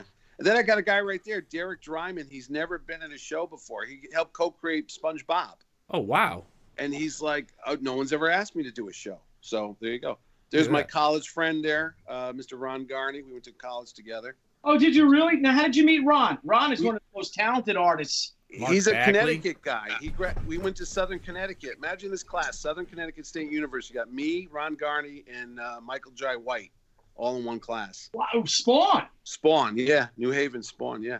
Now, was Michael Jai, was he an artist too? Was he a comic? No. Michael Jai White was an actor in the theater department, and the first play he ever did was something called Larry the Lobster, where he played a lobster about to get boiled to death. And Garney, I met Garney actually in 1989, 30 years ago, because Ron was working in a bar here in New Haven, and they had Batman night. And if you dressed up like a character from the Batman movie, you won tickets to see the Michael Keaton movie. So I dressed up like the Joker, and I went into the bar, and Ron was the bartender. And I'd never been into drinking, so I was like, I don't know what to order. So he goes, "What do you want?" And I said, "I'll have a vodka martini, shaken, not stirred." And because that's the only drink I knew. And he goes, "Here you go, Mr. Bond." And he just threw the drink at me. Oh, cool. So it was like years later, we were at New York Comic Con, and we're sitting next to each other, and I was talking to him about that. He goes, "Wait a minute, I remember I was the bartender there." I'm like, "Holy crap." So. And you got the Frame Brothers coming too. Yeah, those guys are great. Yeah. I see them on Instagram constantly with all their stuff. And then all those are the artists in the Artist Alley. I mean, people that are doing their own books and independent guys like you would love that would do crowdfunding. They're all trying to start their own books right there. Is Googs doing the show? Is he Chris Gugliotti. He bought a bigger booth. He's too highfalutin. He didn't buy an Artist Alley table. He bought a 10 by 10. Now, Mitch, first thing, can I get a corner, please? Yeah, I got your corner right here. I'm bringing my San Diego comic. I'm sending all my stuff from San Diego to your show. I know, Billy. I got it all set. You're always at the end. Thank you. You have 155 artists and writers. Yes. You got 14 big media guests, and you got 10 of the superstar cosplay guests. Is there a way? And do you remember some of the shows? Like you have, DC obviously is in Los Angeles now, Burbank. Yeah. What about having Marvel there to get give them a 10-foot booth? Their smaller display they would use for the trade shows. Have you ever put them, or because I think people would love to have editors there. Yeah, no. Last year we were fortunate to have CB Cebulski, who's the editor-in-chief at Marvel. He's a Connecticut guy. Oh, great. He was there, and they did a portfolio review, and I think they actually found 2 new artists for Marvel at the show, which was great because I remember he was looking through the portfolios, and they called 2 guys back, which is kind of cool. Yeah. Yeah, right. Yeah. Jared's father, you're these 2 Apple young whippersnappers trying to break in. Yeah, man. So, and I told the 2 kids, if you become famous, you got to always come back. You got to remember where you got discovered, But no, DC had a booth last year at my show. I haven't heard from Fletcher if they're coming back. And I don't know. Does Marvel do little booths, or they only do the big shows like New York? They used to. I remember seeing their smaller booth at shows. Yeah, I would love to have that. Yeah. I would approach someone. I would talk to them. They're I mean, I got that CB's small 10-foot booth. Yeah, I mean, I got CB's phone number and such. I could just call him, see what's up with that. Yeah, that'd be pretty cool. New talent showcase. The Marvel tryout book. Mitch, we got a question from C. Merwin. Question for Mitch. Once all the old great veteran artists are gone, do you think the comic artists in the future are going to be revered as much as the veteran artists of old and today? Well, that's a great question. The comic art. So are we talking of the guys from the 90s? So all the Liefelds, the McFarlanes, the Lees, are those going to be the old veterans? Is that what the question would be? Yeah, I mean, like I said, I grew up with all the guys from the 70s and 80s, and I love all them, the Zecks and the Burns and the Simonsons. And I suppose that, I'm 53. I suppose somebody that was 33, to them, Liefeld and McFarlane and all those guys are the next big old guard. I don't think it ever really goes away. Yeah, it's kind of just changes hands. So I mean, obviously you have baseball. Yeah. But I mean, obviously you have the greats that really, pioneered, the comic book industry. Yeah, you're not filling those shoes. I mean, you'll never feel like Joe Sinnott. God bless him. He was at the show last year, and there'll never be another Joe Sinnott. There'll never be another Ditko or Kirby. Those are the main guys. But yeah, I think you have that. I think we said you had John. You have your John Burns. Yeah. George Perez's, your Simonsons, your Jim Starlin. You have those guys had that special. They're the ones that, and Neil to a certain extent, have that. And I mean just talent wise, definitely Neil.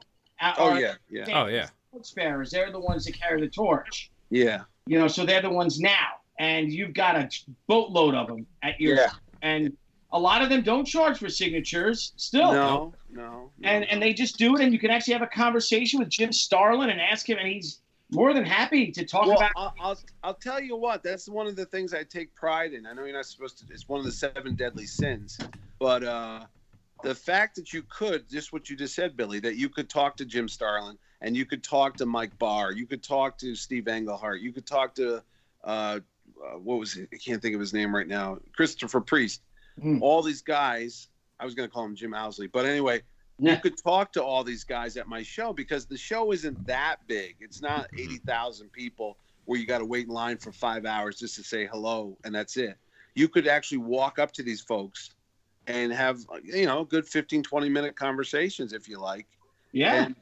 And it's a memorable experience. It's not like, I saw Chris Evans for 2 seconds as they took a picture. When I moved on, I paid $500. Yeah. It's $30 to come in. It's free parking. You could stay there all day if you want, 10 o'clock to 7 o'clock. I don't care what you do, but you'll have the opportunity to talk to these folks and show them your portfolio, ask them writing tips, and ask them how to get a book off the ground because they're all doing that nowadays. And I think that's one of the reasons why it's been so successful. If I have to find something that people generally had a good time and they walked away with memories. And they tell their friends, "Oh, guess what? I met Jerry Ordway. He was so nice. He talked to me for a half an hour, and he drew me a picture or something." Yeah, that's right. You had Scott Snyder. You had Capullo doing that. Yeah, Capullo. Yeah. Greg was great, and Scott. The lines. We had Chaz Palminteri there that year, the actor. Yeah. And he called up, and he never did a Comic Con before, and he said, "Oh, I heard you're the best guy around." I'm like, "Yeah, all right, whatever." He goes, "I want to have a booth." I'm like, "Why?" He's got nothing to do with comic books, but I'm like, whatever. So we've set him up and he comes walking around with the bowling shirt on. He looks like somebody from Bronx Tale, He does. Yeah. And he had the sunglasses on in the middle of the show. Yeah. And he walks over and he sees the line for Capullo and Snyder. It's like, 200 people deep. And he goes, "Who are those guys?" I go, "That's Greg Capullo and Scott." He goes, "What do they do?" I said, "They write comics and they draw them." He goes, "You can't swear in your show." I don't know. But yeah, you can. Yeah. All right. He goes, "Are you fucking kidding me?" I go, "No, I'm not." He goes, "Fucking comic books?" Yeah, he goes, "No." He goes, "Fucking funny books." That's what he said. "Fucking funny books?" I go, "Yeah." He goes, "Unfucking believable." And he just shakes his head and puts his glasses on. And then the next day they had another line. He comes walking out again. He goes, "That them rock stars again?" I said, Yeah, that's Capullo and Snyder." He goes, "Unbelievable." And he just walked. He was floored by that whole thing. He can't believe it. But hey, man, they are rock stars to these. They are. You know, And you can't talk to Mick Jagger, but you can talk to Greg Capullo. Yeah. You know? And those guys are hot right now. You know, all their stuff is like gold. Oh yeah. Well, now, I think. Yeah, go ahead. Now, Mitch, there's a Jerry wants to know. Yeah. What can you give us some of your worst Comic Con experiences with guests? At my show or other shows? It doesn't matter. Your show and other shows. The worst experience I ever had was with one of my best guests. 20 years ago, and I've told this story before, I was trying to start my own comic book. I had written, I drew it. There was no internet back then. You couldn't go to you couldn't do any of this crowdsourcing. You couldn't do any of that stuff. So I was trying to figure out how to do it. So I went to the show in New York. It was on 7th Avenue. Can't remember the hotel. And remember the Bravura line of comics that had just come out? Yeah. It was Starlin had a book called Brood, I think it was. And Power and Glory was out by Howard Chaykin.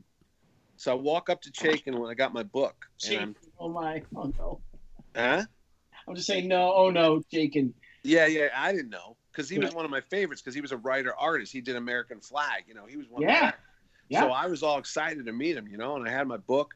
And I started asking him all these questions, like how do you get an agent? How do you get royalties?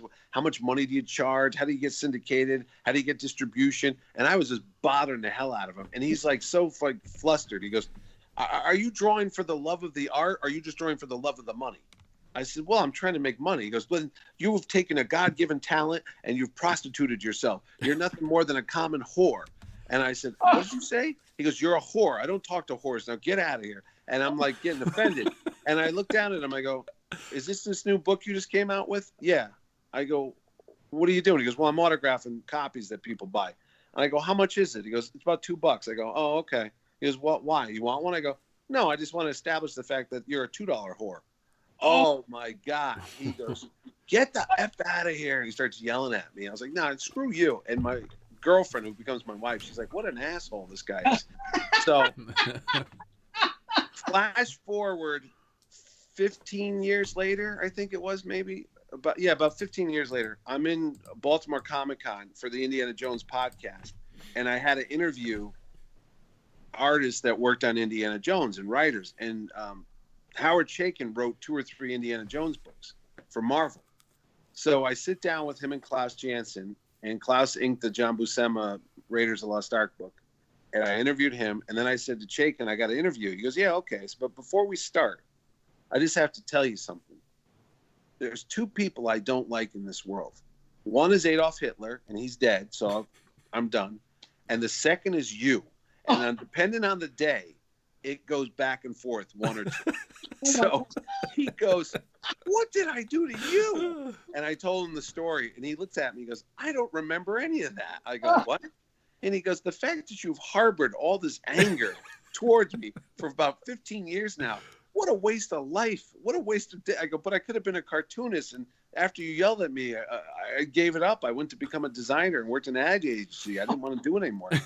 So the next day he sees me and he goes, can I buy you breakfast? I go, yeah, what? Why? He goes, I felt so bad after you talked to me that I ruined your life. I go, that's all right. We're good now. So he comes to the show. He's coming this year as well. So every time I see him, I go, hey, it's me, you know, the whore master. That's me. So, and I used to send him every time it was his birthday, a happy birthday from your friend, the whore. Oh man. So, but now I look forward to him every year. I look forward to having him as a guest. So there's my worst experience ever at a comic convention, being called a whore by Howard Chaykin because I wanted to make money selling comics. And now the best thing is he's a guest at my show. So I guess it's kind of a weird way life works out for you. Isn't that fun? There you go. That is fun. Now, you don't only do, for people out there that don't know, I mean, you don't only do a comic book convention. You also do GamerCon. Yeah, GamerCon. because my sons, God bless them, one of them was into lacrosse and the other one's into music. He plays for bands and stuff. None of them like comic books. I got 40,000 comic books downstairs that are going to be buried with me because nobody wants them. Nobody wants your books. Nobody wants them. Nobody wants my copies of She. What am I going to say? So what happened is they love video games. And I would have a room at the Terrificon just for video games. So, kids could go play. And I noticed the line was out the door one year. And I go, what is going on in there? And kids were in that room playing video games for the whole show. Yeah. Whether parents were downstairs buying comic books and getting autographs. So I said, geez, I wonder if there's a convention for this. And there's really not. Even now, it's just really starting. It's still early.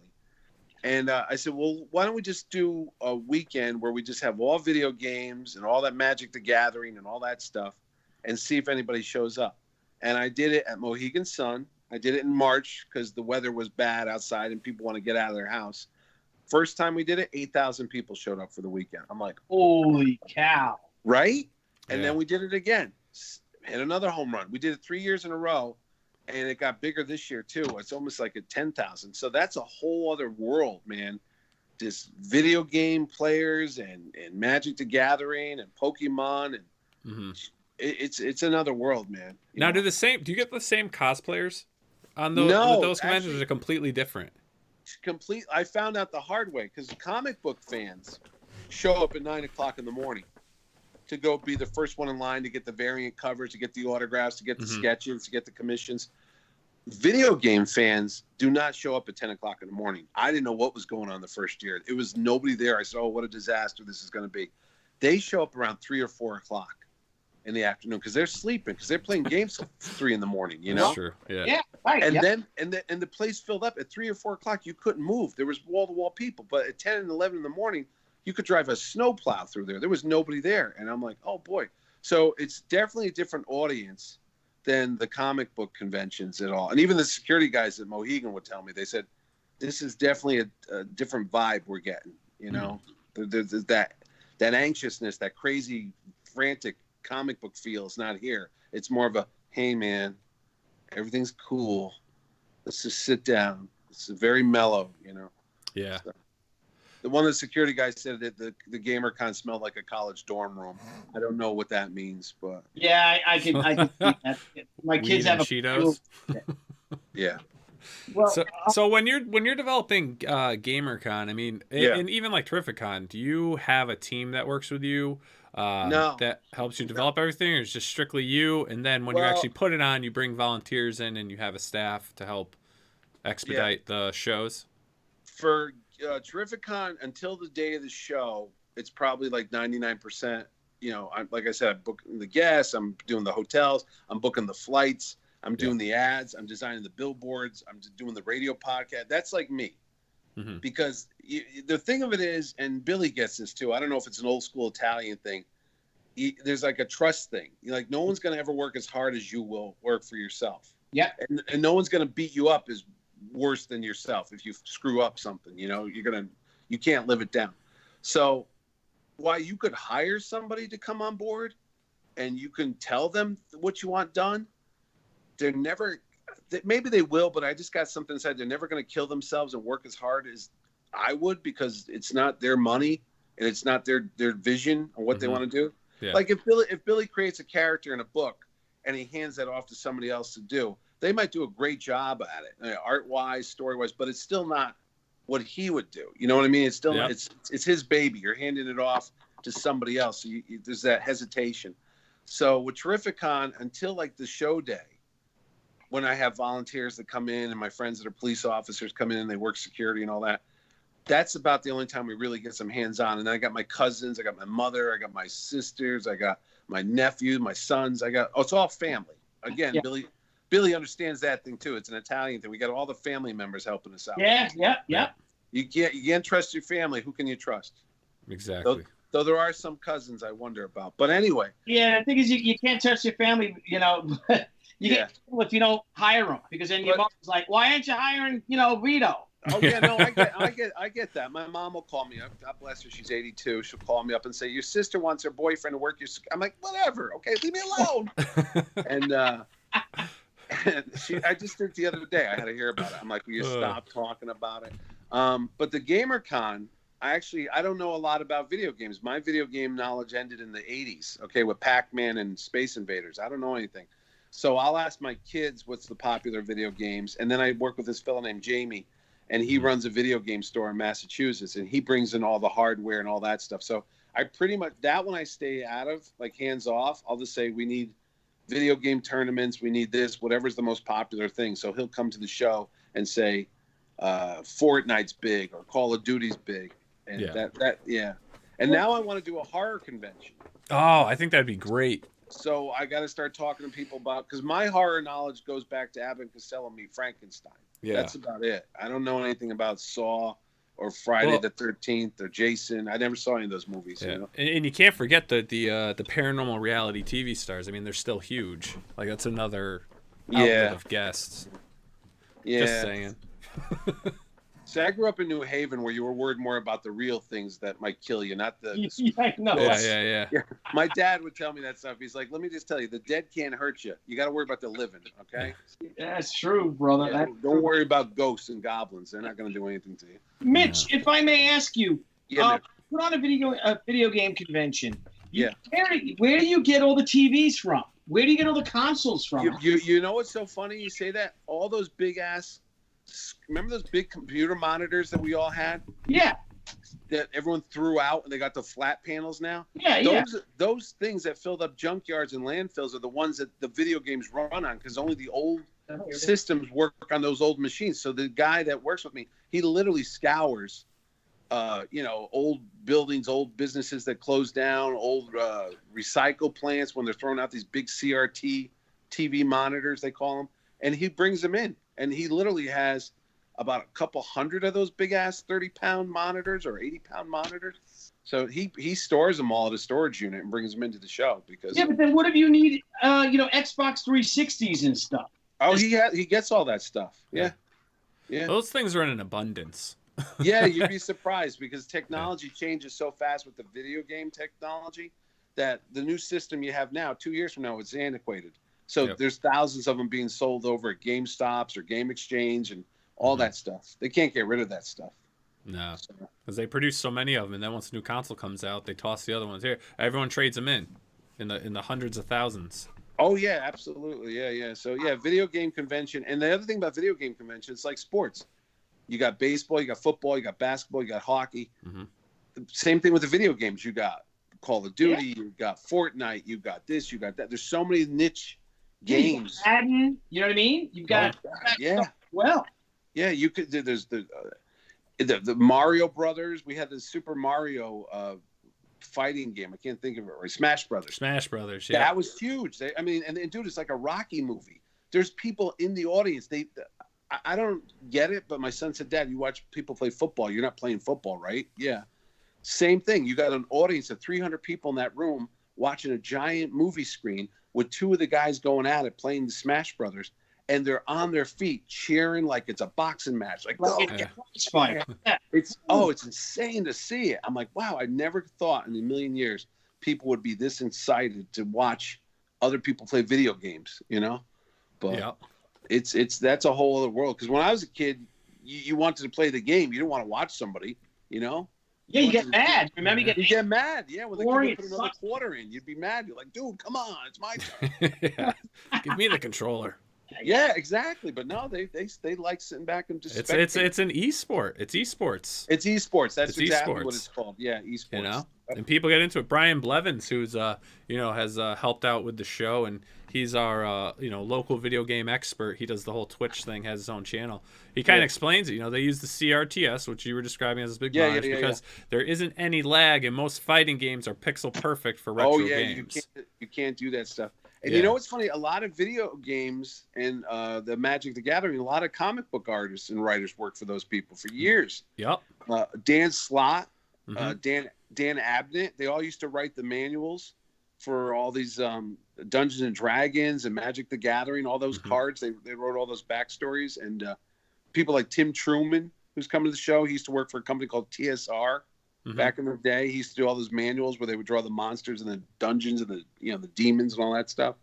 So, there's a lot of crossover there. Oh, there is. So Mitch, our show, is Crowdfunding Comics. We do a lot of things. We explain the process of crowdfunding comics, and what's great about having someone with your expertise and background is you are in that realm of the Comic Con. For aspiring artists that are creating and stuff like that, I mean, what's the best advice you can give them for getting into the con scene and it's a two-part question. What's the best for getting to the con scene? And if you work the con well, you know, how beneficial is it for an up-and-coming artist or someone trying to get their book out there?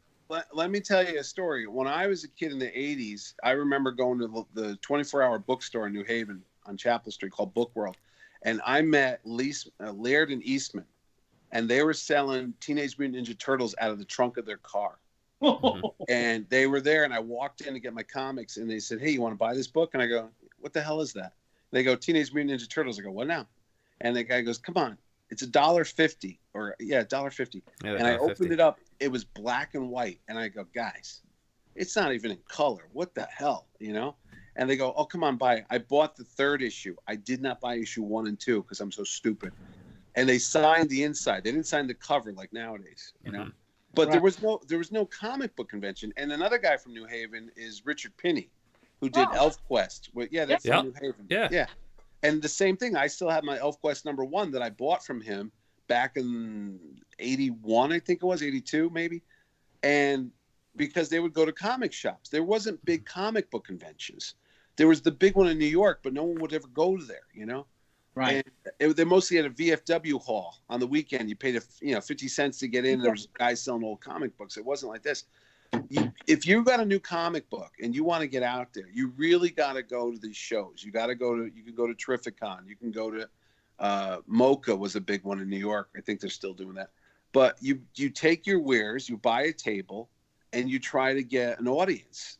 And it's easier nowadays with the internet because you can promote yourself. Like you mentioned, the Fran brothers. Mm-hmm. I see them on Instagram. They're so good with their artwork and their variant covers and all that stuff they do. Yeah, they are. But they do shows. They're coming to my show. And because they build a following on social media. Yeah. And there's Clayton Crane, who's coming to my show. Huge. He did Carnage years ago. He does a lot of video game stuff. And people love the guy's artwork. I announce he's coming. You get 200 likes in 10 minutes. You're like, oh, wow, this is a big deal. Another guy named Jason Metcalf. Oh, he's phenomenal. Oh, he's amazing with his artwork. Yeah, he's coming to the show. This is how you expand your audience. So you might meet somebody here, and next thing you know, you get a bigger following. Next thing you know, you get a publisher. You get a dark horse. You get an image. Somebody picks you up. Kristen Gudznick, she's coming to the show. She did a book called Hench Girl. Mm-hmm. Billy would know how this works. She just sold it to a TV deal. I just read that. It's in production for a movie or a TV series or something like that. Really? Literally, she was somebody I met at Cave Comics here in Connecticut 4 years ago. Mm-hmm. She just showed up and she was trying to do it. It was like 2 or 3 issues at the time. And then she finished all 6 and they pounded in a graphic novel. Dark Horse bought it and they packaged it up for her. And then she got another gig. And it's only been 3 or 4 years. And not everybody wins the lottery and gets a TV deal or a movie deal. That's, great. But like I said, if you're not out there selling yourself, no one's going to do it for you. Yeah. You really got no one's going to ever work as hard as you do for yourself. Yeah. And you got to do all the conventions. You got to go up and down. You got to go to comic shops, ask them if they'll sell your book, give them a couple copies. You just got to drive around just like I do with the shows. I literally spend the weekends driving all around the state, dropping off stuff, trying to get the word out to people, Yeah. Mm-hmm. Now, so, I have to ask you a question. A lot of pros have a big bug up their ass for these guys that do maybe 40 conventions a year. They've never been published, and they just have all these prints. You know what I mean? Of all these characters. Yeah. As a promoter, how do you feel about that? Do the promoters, they don't care? It's just another exhibitor? No.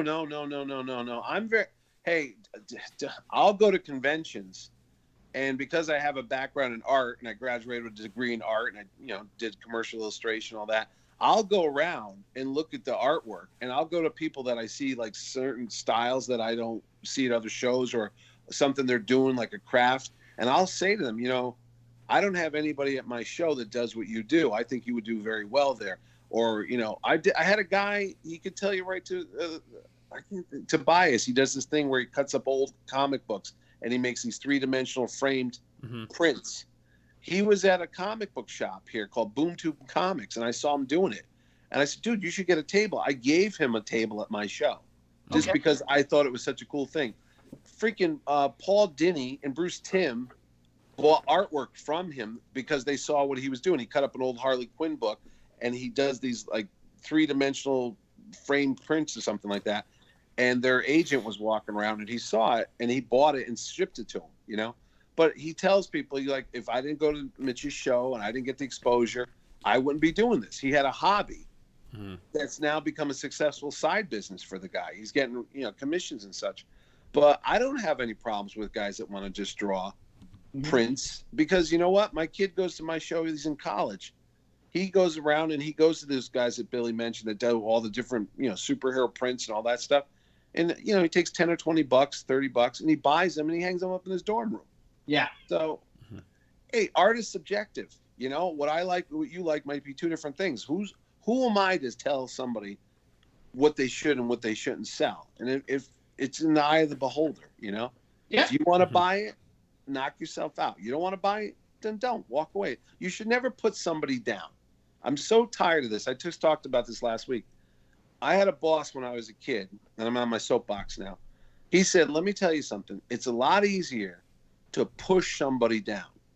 Gravity helps you. If you shove somebody, gravity helps, and it shoves that guy down. It's a lot easier to do that than it is to put your hand out when they're on the ground and pull them up, where you actually have to pull them up with your own physical strength. You have to put some effort into it, right? You got to put effort into it. So you just think about it.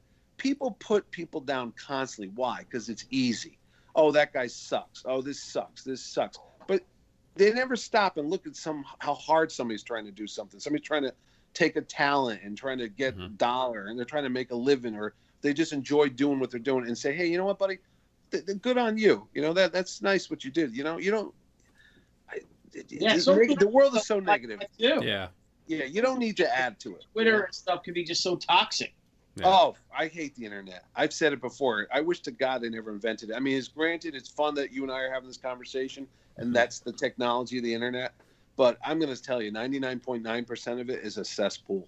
Yeah. It's just miserable. It's just bitterness. It's angry. It's just hateful. And it's the worst part of humanity is on the internet, honestly. And like you said, and similar to the critics of like those guys that, you know, that they want to, you know, just be artists and they want to go to shows and stuff, is that it's easy to, you know, to knock that. It's easy to knock someone. It's easy to be mean-spirited to someone. Like your boss told you, it's a lot more effort to be nice to someone and pull them up and say, hey, good on, you know, pat them on the back and, you know, give them some, what do you call it, you know? Yeah. Well, I think people, you know, they also get the ones that are envious too, you know, because they don't work as hard. They want the same result, but they won't work as hard. No, I started drawing last year when Stan Lee died. I just felt like compelled to draw because that was the guy that wrote me a letter when I was a little kid, and I had a variant cover, a blank one. So I just drew a picture of Stan Lee. I don't know why. I just had to draw it. I just felt obligated, you know. Because if it wasn't for his books and the comics, I would have got into it. And I make a nice career now doing this convention. So it's all tied to Stan Lee there in a way. So I drew it and I put it on Facebook, and somebody started saying, I didn't know you know how to draw. And I go, yeah, I went to school for it. I used to make a living doing this. And they go, oh, you should do it again. And I literally, like anything else, if you don't do it for a long time, your muscles forget. So I started drawing again and again and again. And after a couple of weeks, it started coming back, like the shading, the lighting, all that stuff. My brain started working, all the muscle memory. And then everyone starts going, wow, you're actually pretty good at this stuff. I go, yeah, thanks. And you know, I'm no Billy Tucci. Oh, well, because you don't do it as much. I hadn't done it since 1992 or 3 when Shakin told me, you know, don't be a whore. I stopped drawing in 93. And I didn't do it again until last year. And, so I started getting good at it. And people are like, wow, why didn't you ever pursue this? Why didn't you ever do this? I go, it's all right. And they go, what are you going to do with all these sketch covers you did? I'm like, maybe I'll get a booth and sell them at my own show. There you go. Why not? I should. You should. Better get working. I got like 20 of them done, you know? I would, Mitch. I think you should. Terrificon exclusives. Yeah, right? Yeah. How many shows have the owner making artwork, you know? Raffle them off, you know, a little promotion. No, but you know what? It is fun too. There's nothing better than when you get an image in your head, and Billy could attest to this. And then you physically make it a reality. You know, you make it a 2-dimensional, or if you were a sculptor, 3-dimensional. You can't explain that. You can't explain to somebody who's not creative or has an artistic ability. Yeah. how you can envision something in your mind and you make it a reality with a pencil or a paintbrush or something like that. It really is magic. Yes, It it is. is. It Absolutely. is. It is. And like you said, so if somebody's taking that magic and making a print and going to a shop and putting their name out there and getting in the arena and letting everybody see their artwork, whether you think it's good or bad, doesn't make a difference. The fact that the guy's doing it, hey man, all the power to you, So I mean, plus, I mean, the time that's spent. I mean, I know some of the pieces I work on can take 16, 18 hours, total to finish, one illustration. Yeah, absolutely, man. Not everybody can just do it in 10 seconds. No. It's a lot of work. It's like anything else, like an athlete. You could run a mile in 10 minutes. You could run it in 5 minutes. But if you don't try it and do work at it, it's never going to happen. So And you got to do it every day. You do. You got to do it. Always Yeah, draw a you little really bit, and it comes. I mean, you got your roughs. Like me, I'll do my roughs, this and that, but then I'll throw it on the light pad, and then I bring all my fine lines. And even into with play. writing too. I mean, you don't have to be an artist. You could be a writer. You could be Yep. a musician. Anything really that's a creative element to it. If you have that talent, you should definitely pursue it. Yeah, I mean, Billy draws every day. I'm really hoping someday he gets the break. I hope so too. I'm going to make my own breaks now. I tell people, they go, "Why don't you draw anymore?" I go, "Once I learn how to draw a paycheck, I stopped doing the thing with the pencils." Yeah. Like as Gary Cohn, a buddy of mine, has written a lot of creator of Blue Devil. With Dan Mishkin said, comics is an industry where you could literally make hundreds of dollars. Yeah. Well, to tell you real quick, though, one thing I don't care for is when the guys buy the books at my show and I talk to them and they start telling me they can't wait to sell it to get a screenplay or get a movie deal. See, that's a little messed up. Yeah. I'm not talking about the professional guys that have been doing it for 20 or 30 years. I'm talking about the guy who's just out of his garage and he thinks that one issue is going to suddenly become the next Walking Dead or Robert Kirk.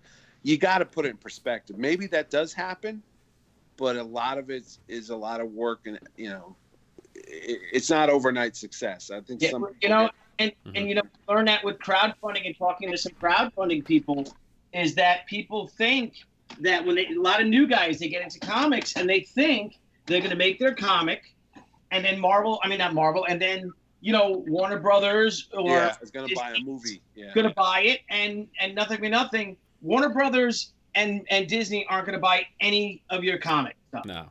Because they already have Marvel and DC comics. So they're not going to buy any of your comics. Let me tell you, I did a movie years ago, and then I started learning how the business works. Just because they buy a movie or an idea doesn't mean the public's ever going to see it. Yeah. I didn't realize it. I did a movie in 2008. I didn't see it on cable TV for 4 years, and then suddenly it was on one day. I go, "Hey, I'm in this movie," because they make it and it sits on a shelf and they have to sell it at these film festivals and they get a distributor or whatever, a big company that wants to buy it like AMC or something. Yeah. And then they put it out there. And then if it's, if it gets a lot of people watching it, then maybe they'll do another one. But same thing with comics. You could draw and produce a beautiful comic. Somebody might buy it or option it for a movie, but it might never get made. It might just sit there in a vault or on a shelf somewhere and be forgotten about. So yeah, I don't know. Doesn't mean everybody's going to become an overnight success and a billionaire or Neil Gaiman or somebody like that. And that's why you never depend on that prospect. I mean, we've had a film deal for years now. Yeah. Newest film deal. 5 years now. Yeah. And now we're having another meeting in San Diego, so we'll see how that goes. You're an overnight success, Billy. You know that. Yeah, I'm an overnight success. I've worked 25 years to become an overnight success. So excited about it. Yeah, well, look at the Sergeant Rock thing. I remember hearing about a Bruce Willis Sergeant Rock movie like 20 years ago. Yeah, I've yet to see it. So nope. And the latest there was about Sergeant Rock is that they wanted to put them in modern times and not do World War II. Oh no! Yeah, I heard something about that. Yeah. And it's just like, whatever, Yeah, why do that? I actually talked to Frank Miller when he was doing The Spirit. He was at New York Comic Con, and he was trying to sell the movie. And it hadn't come out yet. And I walked out. I was going to Grand Central, and there was Frank Miller smoking a cigarette outside. So I was like, hey, Frank Miller, I just started talking to him. And we're walking down the street. We're walking down Broadway. and we're just bullshitting. And he's telling me about all his plans he's got for the Spirit movie. And I said, "Oh, are you going to open it up with the words 'the Spirit' written in smoke or like a piece of paper, like how it would be with Will Eisner?" He goes, "No, I'm not starting a movie like that." I go, "Oh, okay. Well, are you going to have this? Are you going to have Ebony and all those characters from the old thing?" "No, I'm not doing that." And then I stop. I look at him. I go, "Well, what is this?" He goes, "Well, it's my Spirit. It's Frank Miller's The Spirit, not Will Eisner's The Spirit." And I go, "Oh, okay." And he goes, "Why? What's wrong with that?" I go, "Because it's like going to see a movie called Batman, and it's not Bruce Wayne. It's just a guy who might, look like a bat. It's not the Batman from the comics. So why would you bother doing that?" Same thing with Sergeant Rock. If you're not going to put it in the context of what people are familiar with, why are you going to call it Sergeant Rock? Just call it something else. Yeah. It's not the same thing. Yeah. So, yeah. Yeah. No, I've seen some like books that we grew up with that get redone, and it's not always great. Yeah. Well, Mitch, we've had you on for an hour and 45 minutes. Oh my God. So There's got to be at least 5 minutes of good stuff in there, huh? No, it's terrific. But I don't know, Nile, do you have anything else? I mean, we try to go an hour, and we've got our buddy here going on even longer. Well, I warned him. I said, we'll try to do about an hour, but we usually go over. So if you need to leave, just tell us No, you that's gotta fine. go. I'm good. My dog is having a night. Great guest, and we appreciate you coming on. And I know you get super busy when it comes time for Terrificon, the week preceding. Yeah. The August 9th through the 11th. But Yes, if you would want to come on, I'll reach out to you. Nile and I will reach out to you. And if you want to come on for, during the week, early or the week before, just a little refresher, talk about guests. We won't keep you on this long. We'd love to have you on. No, I would always come on, Billy. I love talking to you guys. And the week before, you should talk to me the week after someday, because it's like PTSD. Yeah. Oh my God, we'll totally do that. I literally wake up the whole week or two after the show at 2 a.m. and jump out of the bed thinking that I forgot Lou Ferrigno at the airport or Michael Jai White stuck in an elevator somewhere. And I literally have nightmares about that. Like, oh my God, Billy Tucci, we poured water all over his prints. We don't have him there, Oh, actually, speaking of like celebrity guests, though, so we went over some of the artists you do have coming this year. Who are some of the celebrity guests you have? Oh, real quick, yeah, we got Billy D. Williams, Lando Calrissian himself. We got Val Kilmer, who was Batman, and a bunch of other great movies too. He'll be there. We've got Robert Wool, who was in Batman. He played the reporters in Good Morning Vietnam and Hollywood Nights and all those pictures. Oh, I love Hollywood Nights. New Turk. That's him. He's going to be there. Yeah. Coming. He's never done a comic book show. He doesn't know what it's like. I call them. That's the other thing too. When I do these shows, I actually, like I said, I'm selfish. I get people that I like, and I call them up, and he's like, "Who's this?" I go, "I do a show, a comic show. I've never done one of these. What do I do there?" And literally, I had to walk him through the whole thing.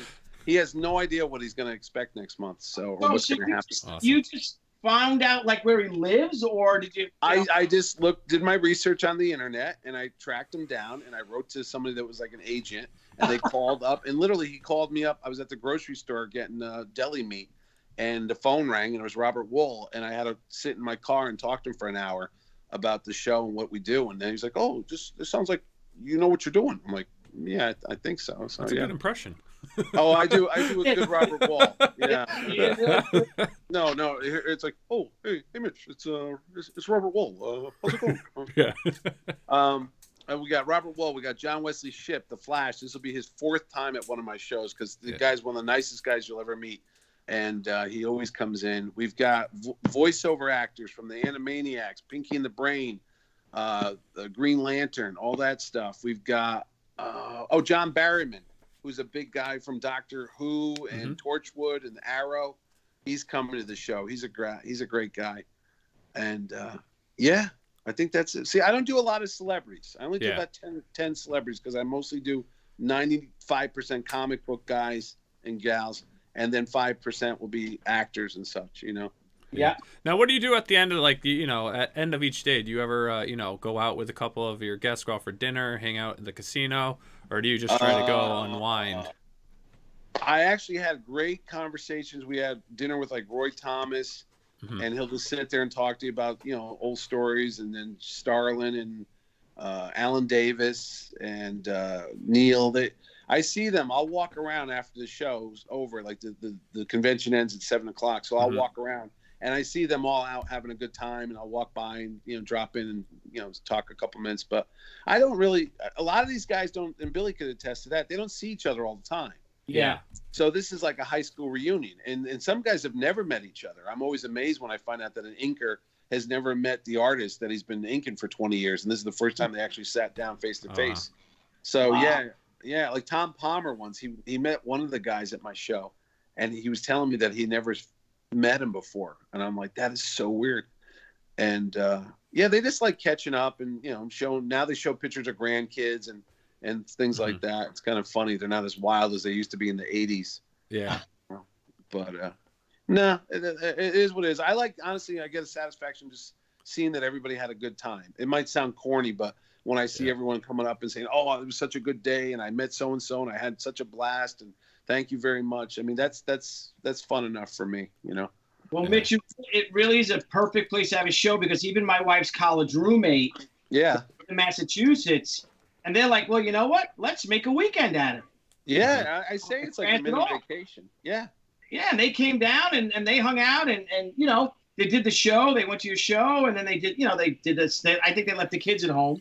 Yeah. The kids are older now, 18 and 20. Yeah, they're too cool. But they did, nice dinners with them, and there's so many great restaurants, and it was just a terrific time. And they're coming back. So they're all excited about it.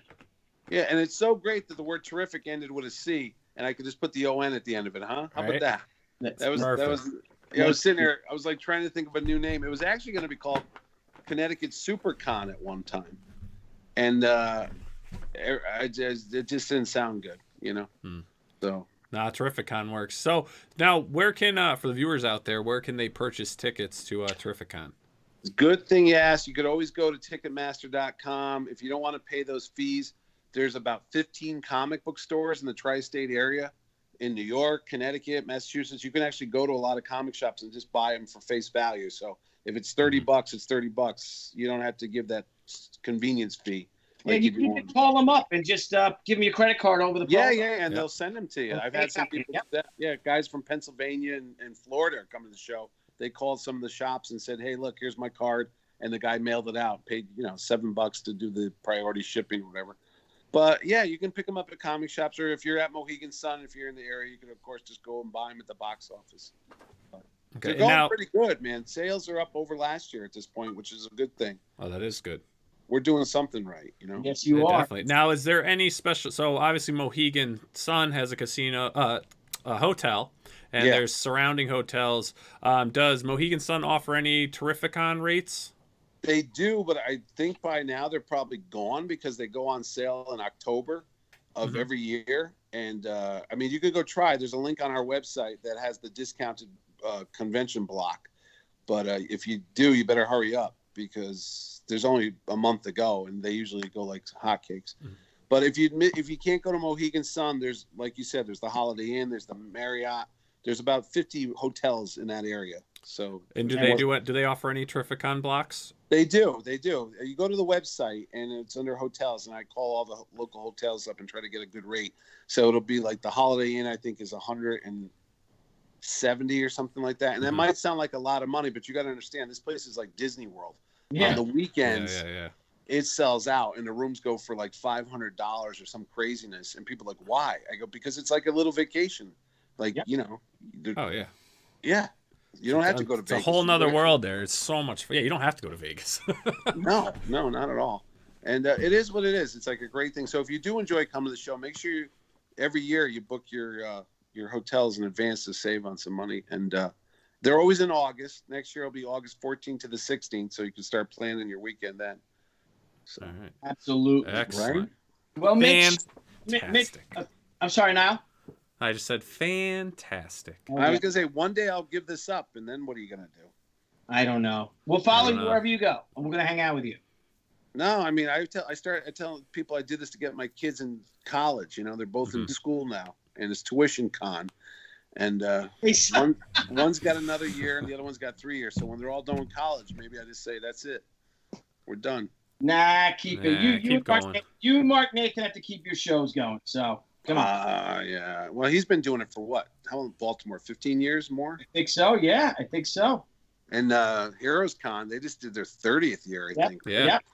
And Shelton as well. You guys got to do your shows. There's some really great shows, and I know all these big guys are coming around wanting to buy these shows. And but it is business. So if they make you an offer you can't refuse, take it. But something real special about it too, from a purely selfish point of view. No, and like you just said, there's not a lot of conventions that are pure comics anymore. It's me, Baltimore, and Heroes Con. Yeah. Really. There's the South Carolina Con. Okay. Great show down there. Them as well. And there are a few, but for the most part, you've got it. I'll tell you though, when we were at the show last year, Frank and I, Frank Amazing over here is the assistant producer of the show. We were walking through again, and we're just like, man, out of all the cons we go to, this one, and not to toot your own horn, but just this one.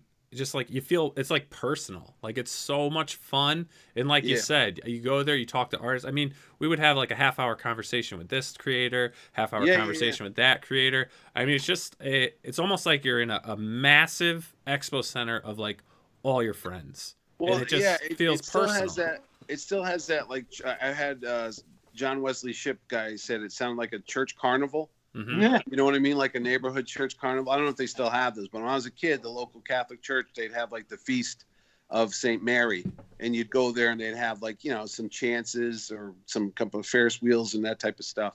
But you knew everybody there. There was everybody from your neighborhood. So, everybody was friendly to each other. And it's kind of like that there, because you'll walk around, like you said, it's like a very relaxed atmosphere, and people are talking and you can hear each other talk. Mm-hmm. And and everybody, I haven't seen anybody have a bad time. No one's ever come up to me and said, hey, this sucks. I want my money back. But no, like I said, as long as you give value, you keep it prices low, you give them good entertainment, you bring in guests they don't normally talk to. I think that's all you need really for a good formula. And then you just gotta sell the hell out of it. You gotta promote the damn thing so people know about it. Exactly. And the best part for Billy is there's a Chick-fil-A outside the main. There is a the Chick-fil-A. Is there a Chick-fil-A? Oh my! Right outside the door. Yeah. Dude, blew me away. Can you believe they put pickles on chicken? Yeah, delicious. Really? Yeah, it's awesome. They ask you how you are, and then of course like, oh my God, we got to come here Sunday for lunch, and then they're closed on Sunday. You'll always want Chick-fil-A on a Sunday. Yeah, I always go to Pepe's Pizza. That's right downstairs. Pepe's Pizza from New Haven. They have it there. I get the white clam pizza with the lemon. That's the best pizza in the universe. That's what I'm having tomorrow on my birthday. I always get a white clam from Pepe's Pizza. It's tradition. Nice. I try to tell Billy about New Haven pizza, but he doesn't want to hear it. I said, you got to come to New Haven and Jumper. You got to go to Modern, Sally's, and Pepe's. Yeah. Sally's not so much, but whatever. What? Yeah. Oh, geez. We have to end the show on this note. They burned the bottom. They burned the bottom. So. Anyway, well, Pepe's. No, we had Pepe's because Pepe's is open till like 2 a.m. Yeah. Oh, and there's a secret restaurant that no one knows about that's open till 5 a.m. Where's that? Not Johnny Rocket. It's called Fantasia. Ooh. PHA. Really? It's all Asian food. It's on the other side of the casino, and no one ever goes there. It's in the section that's all Asian language lettering and stuff like that. I think people.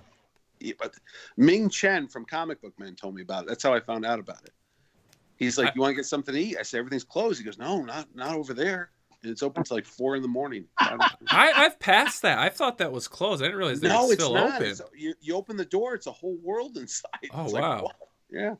Yeah, that's to know. Because of how crazy dinners are. You know what I mean? Yeah. Reservations to head over to the the Asian pavilion over there. Yeah. Good idea.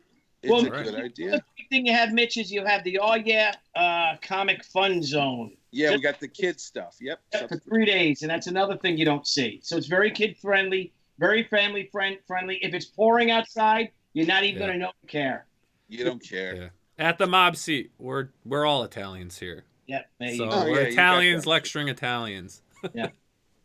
Shouting over each other. All right. Shouting over each other about pizza. I haven't slept in a long time. Yeah, let Billy go to bed. He's getting and I got this for you, Mitch. I just want to show you. Here's your Rocketeer. Oh my God! So he's got to get surprise. Income. So I don't believe that. Wait a second. That's where did you bought that somewhere, didn't you, Billy? All right, this is what I was doing while we were talking. So here. Oh, please. Hang on. Let me fix the camera. Hang on. Hold on. Do you want me to show you the Jerry Ordway cover I got today too? We'll yeah, see. let's take a look at it. Hold on. Let me get it. It's right over here. Is it too big? Nah, I think. Wait, let me see that. Oh man. Well, remember, Dave Stevens would draw him like a regular guy.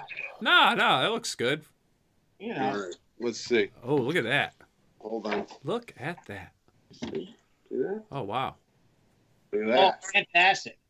Yeah, that is awesome. Captain America. Wow, that's beautiful. That is. Yeah. See? Wait till I sell it on eBay. No. I 40 told bucks. Jerry that. Best $40. Yeah, I told him. He goes, hey, you can get it $50 for it. I'm like, yeah. Yeah.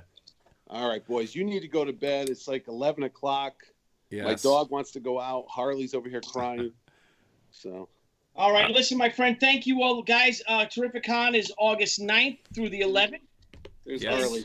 in Uncasville, Connecticut. It's at the Mohegan Sun Casino. If you want to get tickets, I would search your local comic shops around the area. Pretty much any comic shop in the state. Yeah. And, it's one of the stops for the George Perez retirement tour. He set up a special signing set up just for that. 155 writers and artists, 14 media guests, 10 of the biggest cosplay guests in comics, or just in cosplay industry. Yeah. It's an honor to be there, and my family and I are all looking forward to being there, Mitch. Thank you so much. Yeah. You're welcome, If Bill. you want to hang out with the Crowdfunding Comics crew, we'll be there. And we'll have a panel. You have a panel on. Let's see the guests. Mitch will talk to you about which guests you have, and we'll see if they want to come on. Your panel's on Saturday, so yeah, you got a month to get some guests. Yeah. Excellent. Yeah, we'll get some Fantastic. great guests. We will. All right, guys. We'll live stream it too. Right now, we can have the. Yeah. Yeah, well, Go for we it. can set up our mobile rig and we can live stream it. Excellent. All right, my All friends. right, everyone. Mitch, thank you so much for coming on. We All right, appreciate guys. it. It's been a great time. And your Rocketeer, Mitch, is the movie Rocketeer. I hope that's okay. That's fine, Billy. I'll let it go. Oh, like the movie Rocketeer. It took me so much longer to draw these damn rockets. Yeah, There I you know. go. They had all that detail, the vents on the back. They didn't have that in the Dave Stevens one. No, the Dave Stevens comic era, they did not. It So. was very simple. Yeah. Well, you're gonna get a movie Rocketeer. That's fine, Billy. I'll There put you it go. on see it. You got to get Billy Campbell next year. I tried getting Billy Campbell this year.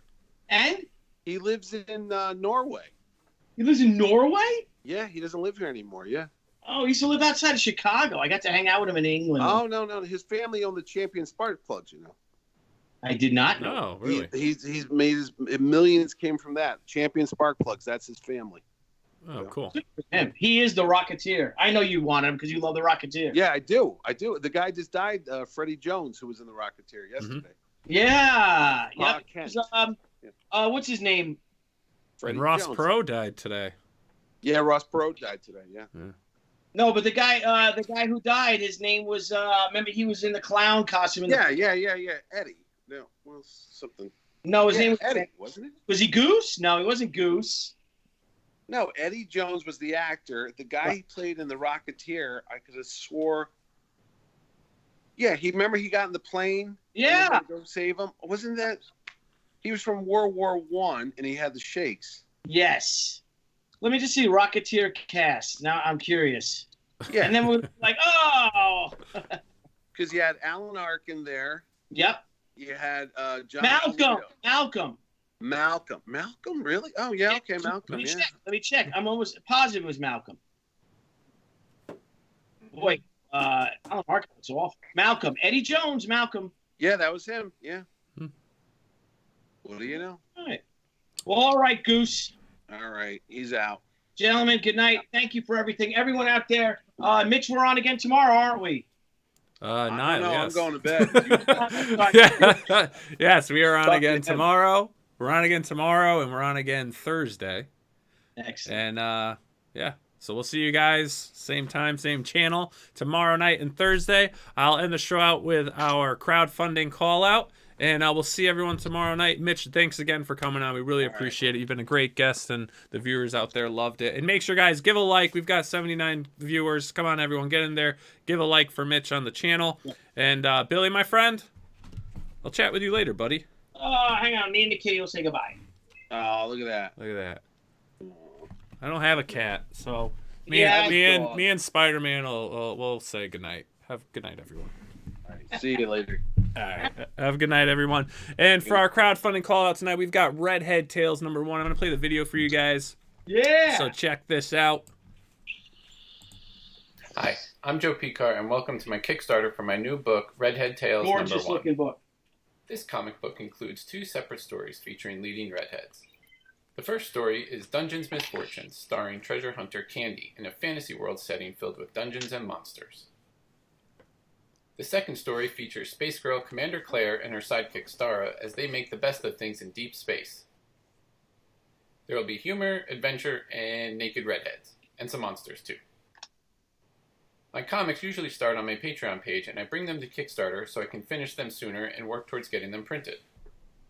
Like with my past Kickstarters, there will be rewards such as printed and digital versions of the comic, as well as plenty of art rewards and stretch goals. Thanks for taking a look. All right, guys, there you have it. Redhead Tales #1. That's a beautiful looking book. Oh, the art looks fantastic.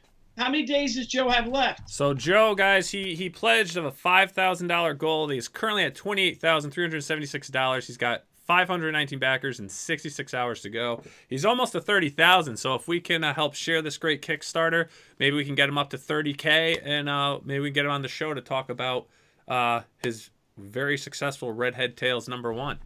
Excellent. Beautiful book. Beautiful. So, guys, check that out. And again, Billy, we had a great show tonight. Mitch was such a great guest. So happy to have him on. And, guys, really check out Terrificon, Connecticut's #1 Comic-Con at Mohegan Sun Casino in Uncasville, Connecticut. If you want tickets, you have questions about getting tickets, you know how to message me. So send me a message on Twitter, Facebook, or even right here on YouTube. So, again, everyone, have a great night, and we'll see you tomorrow night at 9 p.m. Eastern Good night, buddy. Good Standard night, everybody. Time. Thank you all. Good night, everyone.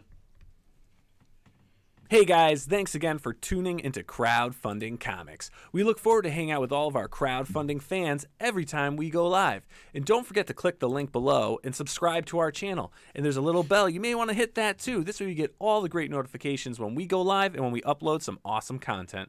You want to follow us? Sure, go right ahead at Twitter at CrowdFundComics with an X, Instagram Crowdfunding Comics, and Facebook at Crowdfunding Comics. Till next time, we'll see you soon.